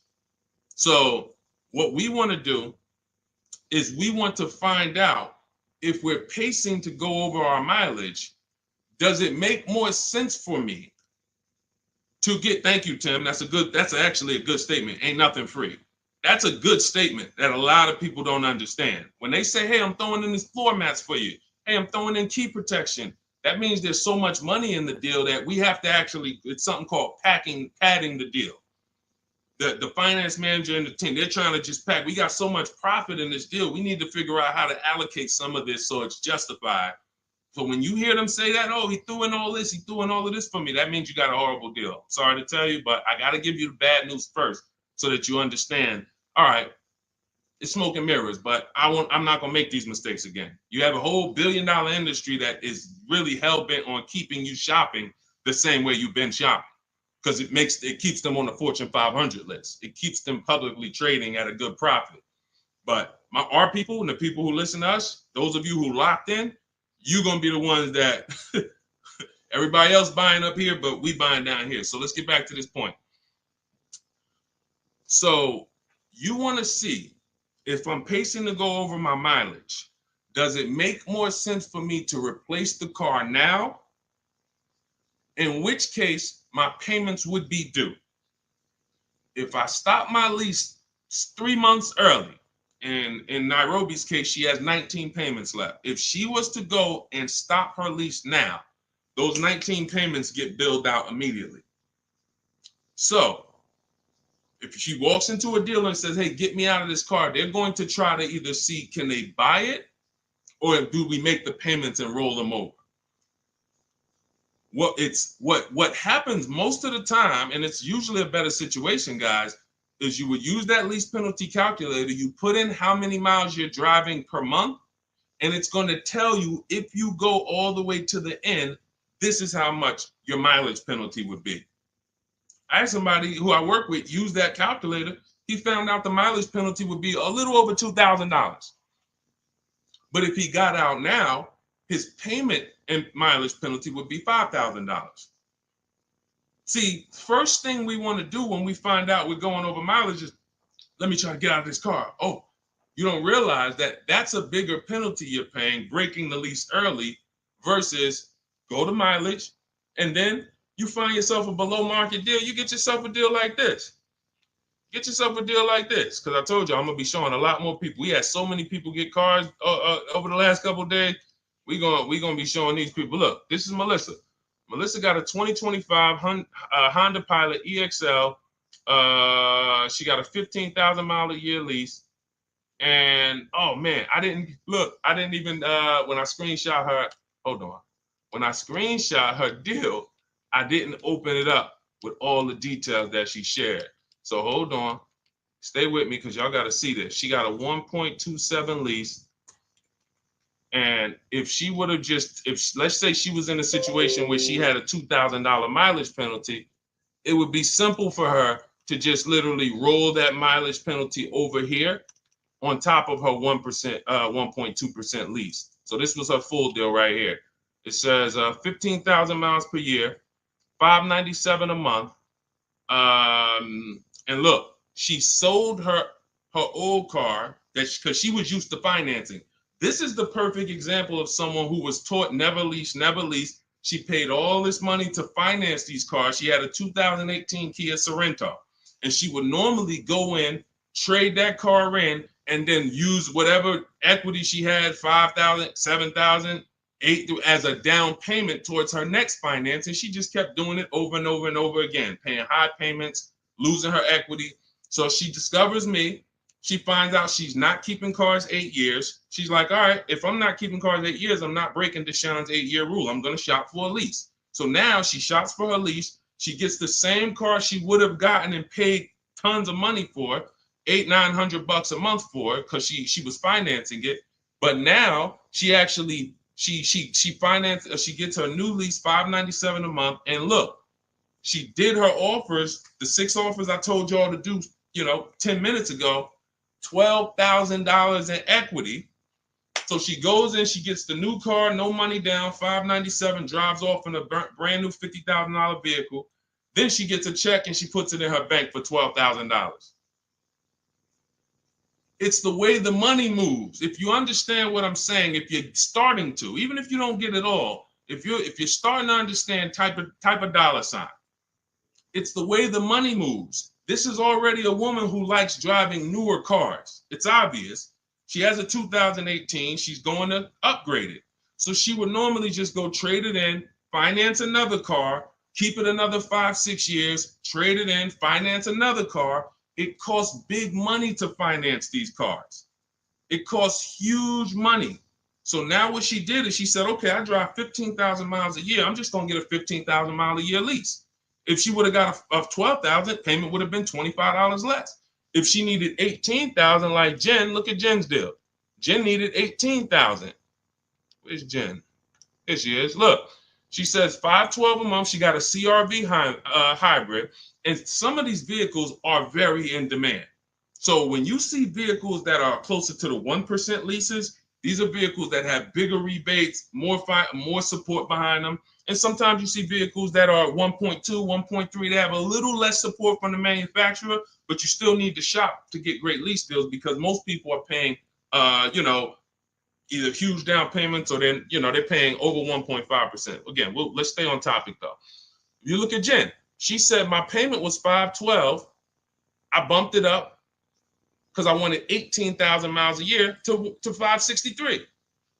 Look, she shopped the payment. She shopped her deal from home the way we teach. She got 25 dealers to get involved online, never talked to them, got bids, used my email scripts, and she said, okay, my best deal for 12,000 miles is $512 a month. All right, now bump me up to 18,000. So she's getting, a lot of people would have just signed the 12,000 and then been talking about penalties that they're paying because they didn't get what they need. We teach something called choosing your mileage wisely. She paid $40-$50 a month and she can drive her 18,000 miles a year, take her trips, do her crossroads, go see her kids in college and not have to worry about anything for $40-something more a month. It's the pennies. That's called being penny wise. Some people will be penny, that's called being dollar wise. Some people will be penny wise. It's called penny wise, dollar foolish. You have to get the mileage you need on a lease. And if you choose your mileage wrong, don't blame the lease. The lease is not a real person. The lease only goes what you put in. If you tell them, work me a lease payment with no money down, that's how they're going to customize it. If you say put the taxes and fees in the payment and give me offers, that's how they're going to customize it. You might have to tell them 2 or 3 times because they're so used to just telling people, hey, we need $5,000 down. So you might have to tell them that, but the lease is based on you. If you say, hey, I need 25,000 miles a year to drive, that's what they're going to quote you. That's what they're going to customize. So we always shop with 12 and then we adjust our mileage later. But that's what you need to see, Nairobi. So you're going to see, use that calculator I put the link for. It'll tell you whether it makes sense to get out now, later, or at the end. But the last thing I want you to compare that to is the equity assessment. I want you to go to CarMax, go to Driveway, go to Carvana, go to KBB Instant Cash Offer, go to Driveway, go to AutoNation, go to Car Gurus, get those 6 cash offers because you may be able to sell your car. And in which case, if you sell your car, all is forgiven. If you sell your car, there's no penalties, there's no nothing because you're actually transferring the title and the buyer is paying the company off. So do that equity assessment. But when you go to those websites, you must put in, when they ask you, is it a finance, lease, or own, put own. Don't put lease because it triggers something in their websites. Now, if y'all are like, you're like Deshone, I'm not going to remember all of this. Get the blueprint. That everything I'm teaching you is out of my new digital book, Cars from Home, 7 Steps to Saving Time, Money, and Avoiding Dealerships. It's already 5-star rated. Shout out to the people on Goodreads who have reviewed it. We're at a 4.9 rating. We got 4.9 overall, 58 ratings, 40 written reviews. Shout out to everybody who's came and told their story about this book since we launched it a few months ago. And you can go and see what the public is saying about it. This ship has sailed. You can get your copy for 75% off for the next 30 minutes. If you visited the website in my TikTok bio and my Instagram bio, once that gets to 0, there's a countdown, 30 minutes. Once it gets to 0, the price of the book goes back up to $97. It's still worth every dime, but I'd rather you pay $24 instead of $97. So on Instagram, TikTok, your 75% off is in my TikTok bio, in my Instagram bio. Get it before the countdown expires and you'll have the blueprint. On Facebook and YouTube, we have a link in the comments for you pinned for you to get your copy for 75% off for 30 minutes only. Again, if you're like Deshone, this is good, but there's no way I'm going to remember all of this. You can watch the replays, get it however you want it. Our system is step-by-step, and it doesn't involve talking. Everything we do is online tools. Okay, go ahead, Dolan. Let me take a sip of water. Next question. And you can buy more miles on the lease. That's a good point. A lot of people don't know that though, Tim. They really don't. You know, they might have signed a bad lease or heard somebody sign a bad lease, and then, you know, usually what signing a bad lease is overpaying for it or not getting the mileage you need, or both. You get them. I've had people who know they're not going to drive 10,000 miles a year, but because it's $40 a month less, or because they don't know, just pay $40 more and get what you need. They'll just take the 10,000. It's a horrible decision, and it leads to a terrible lease experience. All right, this is Teneros. How much should I put down as a down payment? It's a great question. So what you want to do is understand that down payment is nothing but payment management. It is not deal management. You don't want to fool yourself into thinking that because you got a good payment, you got a good deal. That's what down payments typically can do to a person who's not really good with math. You'll say, all right, I need to get my payment to 400. Now you're looking at a car you like, and you're like, I need to get my payment to 400. Now they tell you, okay, well, you end up putting $10,000 down and your payment's 400, and you think, okay, I got a deal. I'm at my payment. You didn't. You are doing one of the cardinal sins that we don't do here at Cars from Home. You're mixing transactions together.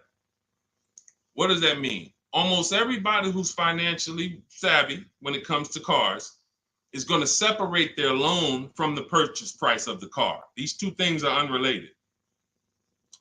You shop for the price of the car separate from the monthly payments. Because when you separate, you realize one thing. When most people are giving car dealers 3 transactions and not realizing it, they're buying a car from them. That's one transaction. They're giving their loan to them, or they're letting the dealer get them a loan. That's another transaction. And then they're trading in their car to them. That's a third transaction. So a person looks at it as one. I just made a deal with a dealership. No, you just actually did 3 transactions in one. And what happens, the reason why that's so bad is because you can't bid any of them out. In order to make sure you got a great deal, you need a great deal on each of those 3. The car you need to replace, you need to get the most money for that. The most money comes from bidding it out on the market with the strategies I just said 5 minutes ago with the companies that I just named, the equity assessment process. That's bidding that out. Now, we bid out our loans. Who's going to give us our loan? Who's going to give us the best interest rate? There's plenty of banks that want to compete for our interest rate. Plenty of banks that they don't even sell cars. That should be a clue to you guys of how much money is really in cars, because there's companies who don't sell cars. All they want to do is loan you money to buy a car. That means there's a lot of money in the loan business. So we bid that out. And there's a way we use a strategy. When you get my digital book, you get something called the Bank Bidding War Blueprint. This is how we make banks and credit unions bid for our credit, bid for our loan. We have 20, 30 people bid without affecting our credit negatively. There's a specific way that credit bureaus allow you to do this. It's called rate shopping, where it's within a certain window. But if you're getting pre-approvals with hard credit pulls and then you're going out shopping, you're not going to be able to do this, because you're going to get a hard credit pull here. Then a month later, you go find your car. That pre-approval expires. Now you got to do another hard credit pull. You already hit your credit twice, and you're outside of the rate window. It's just what most people are doing. And that's why when you get a pre-approval, most people become scared to shop now, because they don't want to let anyone else run their credit. So you're limiting yourself. But the Bank Bidding War shows you how to have unlimited people bid for your interest, and we do that after we find our car. But the third transaction is when we're going to buy a car now. The car we're buying, we're going to shop the used car market, look at all the marketplaces. I have a strategy I call the multiple marketplace strategy, where we're looking at all these websites like Amazon. I mean, we're shopping like we're shopping for a TV on Amazon, Walmart, BestBuy.com, but except we're on these car websites. Now we're narrowing it down, narrowing all the inventory down to the top 5 choices, and we're narrowing it down based on title, service records, accident history. We're verifying there's no bogus fees, and then we come up with our top 3 after we get the new car price of these vehicles. This is all, again, step by step. And some of you, you're like, this should be expected. This is what car shopping should be like. Car shopping is not like buying a TV. It's closer to buying a house. So although we do this in 2 hours, if you follow my strategy, you can get deals in 2 hours. Without these things, you're now winging the process. But first things first, when you determine, when you add to this question was about how much money should I be putting down? When we separate our transactions, now what we've done is we went out and we found the car we want at a below market price. Now we go to our lenders and we start the bidding process and we say, okay, who's going to give me the best interest rate? And whoever gets me the best interest rate, now I put it together with the car that I have on hold. And I say, okay, what's my car payment now? And they may say, okay, well, if you finance the whole thing, your car payment's, $580. Now you might say, okay, I think I want to be at like $499. How much do I need down? Well, about $3,000. Okay, perfect. That's between you and the lender. It's not between you and the dealer. You're not, see, in that case, now you have the best price on the car waiting for you because you got bids on that. You got the best loan because you got bids on it. And now your down payment is actually going off the principal of the car, not it's going to pad the deal and the profit from the dealer. If you got that, type $sign. If you got that on TikTok, just start double tapping the screen, running the like sign. That is why it's important. We call that the 3 pillars of great car deals. You'll have to see these 3 pillars separately. Who I sell my car to, I'm bidding that out. Who I get my loan from, bidding that out. Who I buy my car from, bidding that out. And that allows you to sit at your computer and make all the money on your car deal and have these deals that, all of these people are making these deals at home. Look, this is India. She said she started using my strategies last year, but she shopped the market at the time. She was shopping for a Toyota Corolla, and she did not like the offers at the time. That's the benefit of starting these strategies way before you need a car. Look, we got people who get cars in 3-4 days, but when you have time, you can shop the market. She didn't like how the offers looked, and she waited. She said the best of all my offers were over 1.5% with no money, with no one budging on my counter offers. Fast forward 2024, I had to find a car in 2 weeks, so I got to work. In about 5 days, I walked out with a 2024 Hyundai Elantra Limited, $36,000 for 36 months, $12K, $365 a month, no money down. Boom, $365 a month, no money down. The MSRP was $28,725, making it a 1.27 deal. People would kill right now to be able to buy a car, drive a brand new, dependable car, fully warranted car, shop from home, never had to be stressed out in a dealership, begging for discounts. She's sitting at home and she drives off at $365 a month, brand new car, no money down. This is what it's about, people. It's about learning the strategy so that you keep the most money in your household. Okay? Everything I'm teaching you, everything India used is in my new digital book, Cars from Home, 7 Steps to Saving Time, Money, and Avoiding Dealerships. You can get your copy as part of our launch offer for 75% off in my TikTok bio or in my Instagram bio, but it's only for 30 minutes. After 30 minutes, the price goes back up to the $97 price, which is still great. If you missed it, and you're like, Deshone, I missed it, but I need these strategies. Listen, it's $70-something more. And the strategies you're going to use to save we can't even quantify it. We showed you earlier, somebody saved 25 grand off their price, almost 30 grand off her Mercedes. You've seen discounts of 6,000-7,000. You've seen ridiculous pay. It doesn't matter. The value you're going to get far outweighs the cost. And here's one thing. Financially wise people look at value. Financially foolish people look at cost. Let that sink in. Okay, those of you on YouTube and Facebook, I have a comment below for you. We have a comment pinned. You can hit the link below. You'll see the 75% off. Now, make sure when you get your book at the 75% off, if you get there before the 30 minutes is up, make sure as soon as you purchase, it says screenshot the thank you page. You'll see I put on that page, your book is below. You can click it to open it immediately, save it to your phone, save it to your computer, and I also email you a copy. But I want you to screenshot that page so you can have my support team's email. Every now and then we get people that typing so fast, you actually type your email in wrong. and then you didn't save the book right there on the thank you page. So now, how am I getting my book? You got the support team email. They're 7 days a week. Email, hey, I think I might have typed something wrong. I don't see my book. It's not in my spam folder. Get my team so we can get you the book immediately. So you can have these strategies, protect your family's money, shop with confidence, enjoy car shopping. I enjoy shopping. These people are like, enjoy. Look at what Adenas said. Look at what Adenas said at the end. She said, thanks to Sean. Hold on. Thanks to Sean for making the car buying process easy. And I want to upload this because it got cut off too. So I'm going to upload this. Thank you for making the car buying process easy. I want you enjoying car shopping. You're about to spend a ton of money. Why should you dread? Look what she said. Last sentence. If you're on Instagram or if you're on YouTube, you can see it. So, all right, Dolan, next question. Let's fly through a couple more. We still got some more time. Come on, y'all, keep typing. Lalia, yes, we send emails out all the time. In fact, everyone who had the book, I literally sent a new copy out to everybody on our list. It was like 9,000 people, maybe a month ago. So, like, go through your email, check your emails from me, because we do that every now and then. Like, we'll literally just update the book and blast the new copy out to everybody who bought one. So check your email, check your spam.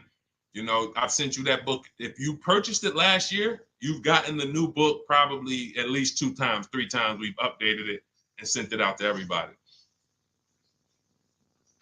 Okay, Kevy Kev, good to see you. What are the basic pros and cons of leasing? I know nothing about it, but my husband's considering it. Good question. Let's talk about the cons of leasing first, because I speak a lot about the benefits. The cons of leasing are you always have a payment. Now, some people who buy cars and they always trade them in as soon as they pay them off, or they trade them in before they paid off, they replace them before they paid off. Like, you know, we had the young lady earlier on the stream. She said, I still owe $18,000. I'm about to go and buy another vehicle. So she's always used to a payment anyway. So that's a con. You're always going to have a payment. Another con is you can't beat the car up and not realize the losses. Now, let me be clear on this. People think when they own a car, they can do anything they want to it and not realize the losses. But I want to be clear.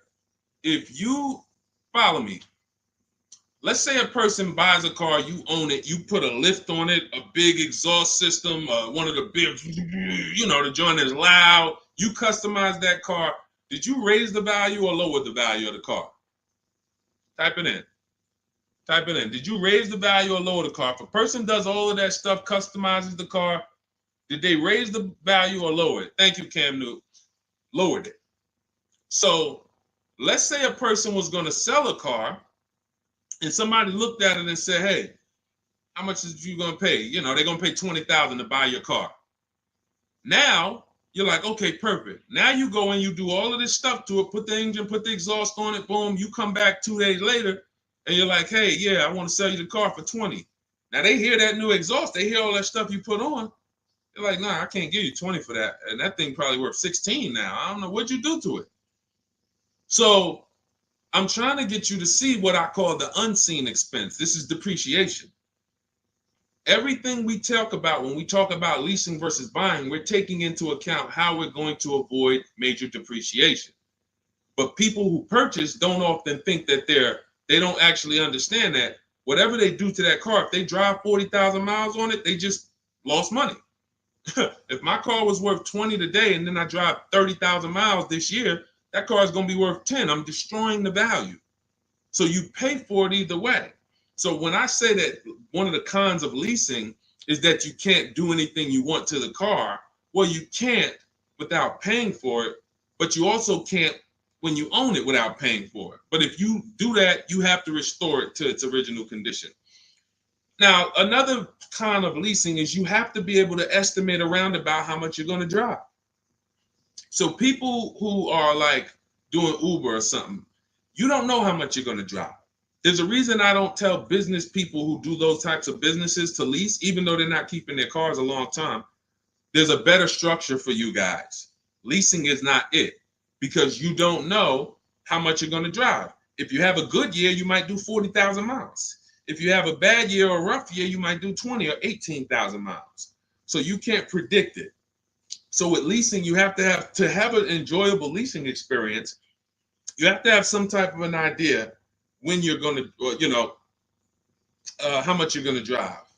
Now, one of the biggest cons to leasing is you can overpay by a lot because it's not transparent. It's not transparent. Could everybody who shares, there are a couple people on here, you always share the broadcast. I appreciate you. We need you. Can you hit the share button, hit that arrow, hit that paper plane, and tag one friend in, just in case they might be going to the dealership tomorrow. We need to make sure that they have what they need to win. So shout out to the sharers. We can't do this without you. Now, when you consider that you can overpay, see, when you get a purchase deal, everything goes on that receipt, the buyer's order. You can plug that into a calculator and you can match those numbers up. You might not be used to doing it, but that bottom line price, you can plug that right into a basic auto loan calculator on hundreds of websites, and you can make sure that your payment matches. You can't do that with a lease. There's all types of potential to hide money in leases. You can hide money in the interest rate. You can hide in the money factor, because you can't use your own financing with a lease. You have to use whatever bank or leasing company the dealership who's running the promotion is using. So that gives us potential to be overcharged for our money factor or our interest rate. There could be rebates on that vehicle, $2,000, $5,000 rebates. Look, when Sean was shopping for his F-150, some of you have seen it. It was a $15,000 rebate, $15,500. He wouldn't have known about that if a dealer's not going to come in and tell him, hey, it's $15,500 rebate on this. No, some dealers might say nothing. They won't even mention it. They'll just try to negotiate. Hey, how much could you, they hoping you say something like this. Can you get me the invoice price? Can you get me to the invoice price? If I could get you the invoice price, can we make a deal today? Yeah, I always heard that, invoice price is a fair deal. Okay, no problem. Let me go get it. So they're not going to tell you anything about, hey, we got $15,000. He didn't ask about the rebates. He didn't ask nothing about rebate. He don't know anything about the rebates. Let's go take off $5,000, get him the invoice price. We're going to make $20,000 profit on this deal. So this is how it works. This is how it works. So with a lease, you could have the same types of incentives. And the thing about leasing is when you go from a finance to a lease, your payment is naturally going to be lower. Even if you get a bad deal, your payment's going to be lower. If you're used to buying $50,000 cars and paying $900 or $1,000 a month and putting 10 grand down, that same $50,000 car is going to lease out for like $800 with a bad deal. So people will walk in and think they won. Oh man, it's lower. It's lower than when I used to buy these. But you don't realize that, if this was a vehicle like Zafrina here, and look, this was a $60,000 vehicle, $65,000 Jeep Grand Cherokee. Now that vehicle, she's paying $579 a month for, no money down. So you walk in and you get a vehicle like this, and you think, oh, they got me the lease at $800. It's a $65,000 vehicle. I had to win. No, you lost big time because there were so many rebates and incentives that you didn't understand were there, and there's no way you're going to get them to reveal them to you. The only way, and I've been in the car business since 2006. I left in 2020, and since then I've been helping people make deals around this country. The only way to reveal what all the rebates are is 2 words: multiple offers. It's the only way. You're never going to negotiate your way to finding out what all the rebates are, because one deal is going to tell you it's $3,000, another deal is going to tell you it's $5,000, another deal is going to tell you it's $8,000, another deal is going to tell you there's no rebates. That's why when we sit back and we get multiple offers from home using the strategies in my digital book that you'll have access to immediately. Those of you who got your book, I see a lot of you saying, got the book. All of this stuff is scripted out for you. Now, you could do it manually, too. You want to call around the dealerships, ask for the sales manager, ask for a manager, try to bypass salesmen, because salesmen are trained to distract and waste time and make it hard, especially by phone. So if you want to try to do it manually, we must get 5 offers. New cars, leases, you must get 5 offers from 5 different dealers because that's how different the offers are going to be. They're going to be major different, not close, major. I always say if your offers aren't $150 to $200 a month apart, then you didn't shop correctly. Okay, go ahead, Doe. Let's shoot the next question up. That's it, Kevy Kev. That's the pros and cons. Oh, let me hit on the pros. Hold on. Let me try to sum up the pros of leasing before we wrap this question up. Pros of leasing are when you get below market leases, you're driving new cars, warranty cars, always under warranty in most cases. Something breaks, you call a dealership. Hey, this broke. Come on in, we'll fix it. You're under warranty. When you get below market leases, you're driving new cars for cents on the dollar. You're driving new cars and you're paying less than what people are paying to buy, lots less of what people are paying to buy them new, and you're paying less than what people are paying to buy them pre-owned. Some of you've seen me do that scenario where I compare a new lease, below market lease, to a pre-owned version of that same car. Take that $65,000 vehicle that Zafrina got, $597 a month. If she found one for, $30,000, half price, let's just pretend, and this is to illustrate to you how drastic the difference between below market leases are and buying. It's not even close. It's nowhere near close. If she found a half price version of that vehicle, which won't exist, let's just say we made one up and just put it right here, half price. So that's $32,000 plus tax. She's around $35,000.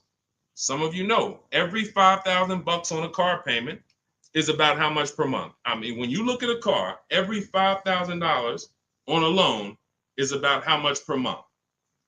I told y'all, stay by the keyboard. We got to be quick here. This is active learning. You don't want to be distracted. You want to be locked in, active learning. Every $5,000 on a loan is about how much per month. Shout out to y'all running the likes up on TikTok too. Every time you double tap the screen, y'all just, yes, thank you, Cam New. See, I love the people that are locked in. I see you, Brenda, $100 a month. Yeah. Now, so we got $100 for every 5,000. So that means when you look at a $10,000 car, first thing in your mind should be that's $200 a month, 5-year loan.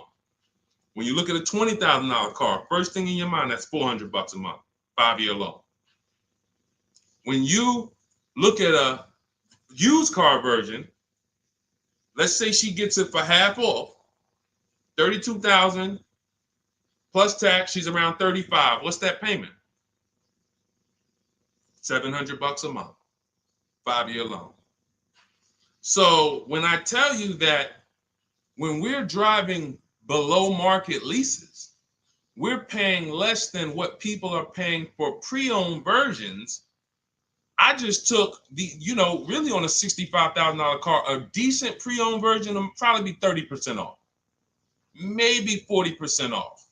Then you're going higher. If you don't know how to get good deals, you're going to take one with high mileage. It's going to be old. So it's more realistic to find a $65,000 car, 3 or 4 years old for, let's say 35, let's say 40, really closer to 40 if it's 65 new. So now you're talking about $800 a month. So a person like Zafrina, she's driving, she knows how to get below market leases. She's driving a brand new $65,000 fully warranted version, not tying up her money in that vehicle. She's paying $597 a month, which is hundreds a month less than what a used car person is paying, and like $500-$600 it's less than what a new car person is paying. So it's no comparison. So when I tell you the only people who should be purchasing, you're like, Deshone, why do people purchase then? If getting great lease deals is so cheap, why do people purchase? Well, one, everyone doesn't know how to get below market leases. So they'll look at commercials and they'll think, oh, well, this says I got to give them $5,000 down plus tax and all that. That's not deals. That's above market value or market value. We don't pay those prices. And second is, people who buy long-term don't care about those short-term benefits. I want to ask a question.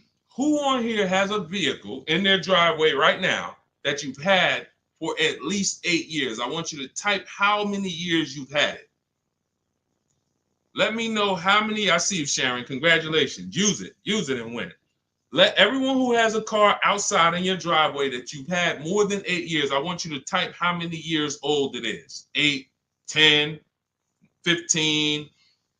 Okay, Harold, he has one for 9 years outside. Sugar Lump, 19 years. Mr. Living Right, 8 years. Perfect. Dwayne Perkins, I see you, 22 years. Look, Julia Murray, 16 years.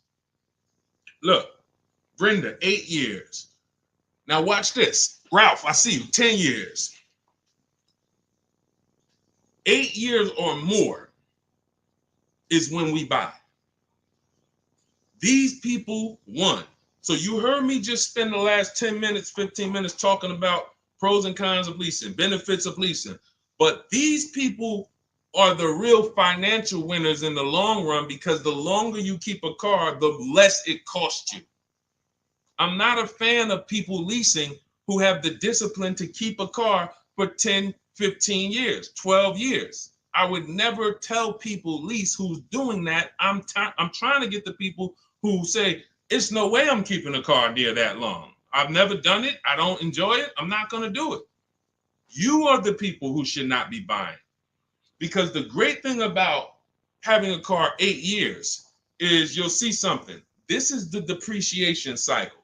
This is how owners lose money on their leases, on their cars. When you purchase your car, one day when you buy it, it's worth this. 5 years down the line, it's worth this. 10 years down, 10 years, but here's the thing. After about 8 years, 7, 8 years, now the depreciation starts to level out. You're not losing that much money in depreciation anymore. Your car today, all of you who just typed, whatever your car is worth today, most likely it's going to be worth that next year too. If your car is worth $5,000 today, a year from now, it's going to be worth about $5,000. You beat depreciation. That's when it makes sense to purchase, when you have those values. These people, look, we call these cars keepers. When a transmission goes out on the car, you know what people who are not programmed, you're not a keeper, you know what you do? Transmission's out. You gotta go get a new car. When the transmission goes out for some of these guys, what are they doing? They go get another transmission and put it in the car. That's what you do. That's what you do. So there's two sides to be on. You're a long-term side. That means, like my dad, he bought a truck 2013. 6 years later, the engine went out. He got a used motor, put it in there. He's still driving it. He's about to sell it for a couple $1,000s now. He's had that car for over 10 years. But he's had no car payment on it for probably 7 years. That's all money that stays in his household. Somebody asked the other day, hey, my car needs $3,500 in work. Should I go get a new car? I said, well, first of all, make sure you get a price from a second opinion from a local mechanic. You always get, for work, you always get 2 opinions. But if it costs you $3,500, will that car ride smooth for the next 3 years, 2 years, 3 years? If the answer is yes, you need to understand something. If you go get another car to replace that car, it's going to cost you a minimum of $3,500 a year, and most likely more than that, $6,000, $7,000 a year coming out of your household. So do you want $3,500 one time and now I got no car payment, I keep my bills low? Or do you want to go get a new car payment that's $400 a month? Now what is that? $400 a month times 12, that's $4,800 a year for the next 5 years or whatever. The cost of replacement, guys, is always more than the cost of keeping that vehicle running. That's why you want to have that car paid off before the 10th birthday, and you want to set aside money for maintenance and repairs. Whatever you were paying on your car payment, $400 a month. All right, my car is paid off. Now take $100 or $200, put it into an emergency fund. So when that car breaks down or something needs, hey, no problem. It's in the emergency fund. But I'm keeping that car, because the longer I keep that car, the less money I pay for a car, the more money I keep in my household. So that's how you purchase, because you're buying a depreciating asset. You have to go long term with it. It's going to go down in value like this sharply for the first 5-6 years. It's going down, losing thousands. But once it levels out, that's when you really want to own it, because now we good. Things paid off. I ain't got to worry about it. But as soon as people come through that deep depreciation, that's when they go and trade the car in, and they do it all over again, over and over again. These are the people who I'm trying to get you to understand leasing. You're in the wrong structure. So it's very simple. You're not keeping your next car 8 years, you should be leasing, shopping for below market leases. You're keeping your next car at least 8 years, you're shopping for a below market purchase. And all of this is in my step-by-step book. This is the first step. Leasing versus buying. I call it the most important question. We got to put your deal on the right foundation, and then we go get a below market deal. So for everything I'm teaching right now is out of my new digital book. You can grab your copy for 75% off. It's normally $97. If you want the entire blueprint, and you guys see the comments, you see the comments people making, man, get the book. Get the book. You see it. So you can go to, thank God we have approaching 10,000 people who have the book. Thank God. We are getting this in a lot of people's hands. People love the welcome offer. And the same people who are using it would look back and say, Deshone, I would have paid the $97 knowing what I know now and what I'm seeing in this book. But to get it at 75% off, $25, even more value. But it's only for 30 minutes. In my TikTok bio, in my Instagram bio, click that link that says 75% off. In my YouTube comments or Facebook comments, we have a comment pinned for you for your 75% off. But once that timer hits zero, guys, it does go back up to $97, which is the normal price. And it's worth every dime at $97. Okay, so get your copy. Make sure you screenshot the thank you page as soon as you purchase, and make sure you take a record of our support team's email, because sometimes you go and you type it in, you're like, I'm finally going to be able to enjoy car shopping. Man, I'm about to make the best car deal of my life. And you're so excited, you type your email in correctly, and now it's wrong. And so we can't email you the book. Now, once you get the book, you're going to see, as soon as you pay for it, I say, open your book below. So there's a link right there on that page to actually open the book, and you can save it to your actual, you can save it to your phone. But I email you a copy too. And sometimes if your email's wrong, you're not going to get that email. So make sure you screenshot that page. It has my support team's email, or look at it right here. Look at it on the screen. Get the support team just in case. But that's not for questions. Do not email me any car buying questions to that. That's only for making sure your book gets to you. Okay? So I want you empowered. I want you making the best deals you've ever made. I'm just going to show a bunch of more people before we rock out. I didn't get a chance to get to everybody's deals that has sent me a deal in the last couple of days. I didn't get a chance. Ansley got his second vehicle. He said 2 down, 1 more to go for the year. He got this BMW truck. We showed Melissa. We didn't show American Senior Benefits. You guys can read this if you're on Instagram, on YouTube. You can pause that. But we'll go more detail on the second stream. Keep sending me your deals, because I told y'all I was going to bring them onto the show. And after you make your deals, email me. I want you guys proud of the deals you're making. I want you excited, not just about the car. Everybody gets excited about posting their cars. Everybody. You'll see that all through any social media platform. People get a new car, they want to take pictures of it, but they'll never show you the numbers. And you may have been this way, because secretly they're ashamed. The last thing they want is somebody who understands the numbers to look at that deal and be like, hey, did you see this? What's the $4,000 here? Did you see? How many offers did you get on this vehicle before you paid this price? Oh, no, I just thought they don't want that. I don't want you living like that. If you've done that before, I don't want you like that. I want you like all of these other people you're seeing posting your car deals, like Melissa, like American Soldiers Benefits, like Ansley, this is his other car, like Rosalie, like Jen. Hold on. We do this all day long. Like Teddy, like Jared, like Zafrina, like Pierre. Numbers. That's what I want. And that's the confidence you will have after you get your book. So get it. If you do it your way, do it your way. God bless you. My way is no talking, right from home. That's why we call it Cars from Home. So I'm going to check out. God bless y'all. I'll see y'all on the next stream. Share this with a friend.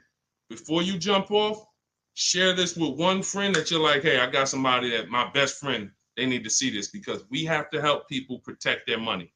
If we don't get this message out, our friends are right now in dealerships right now overpaying. Okay, so God bless you all. I will see y'all on the next stream.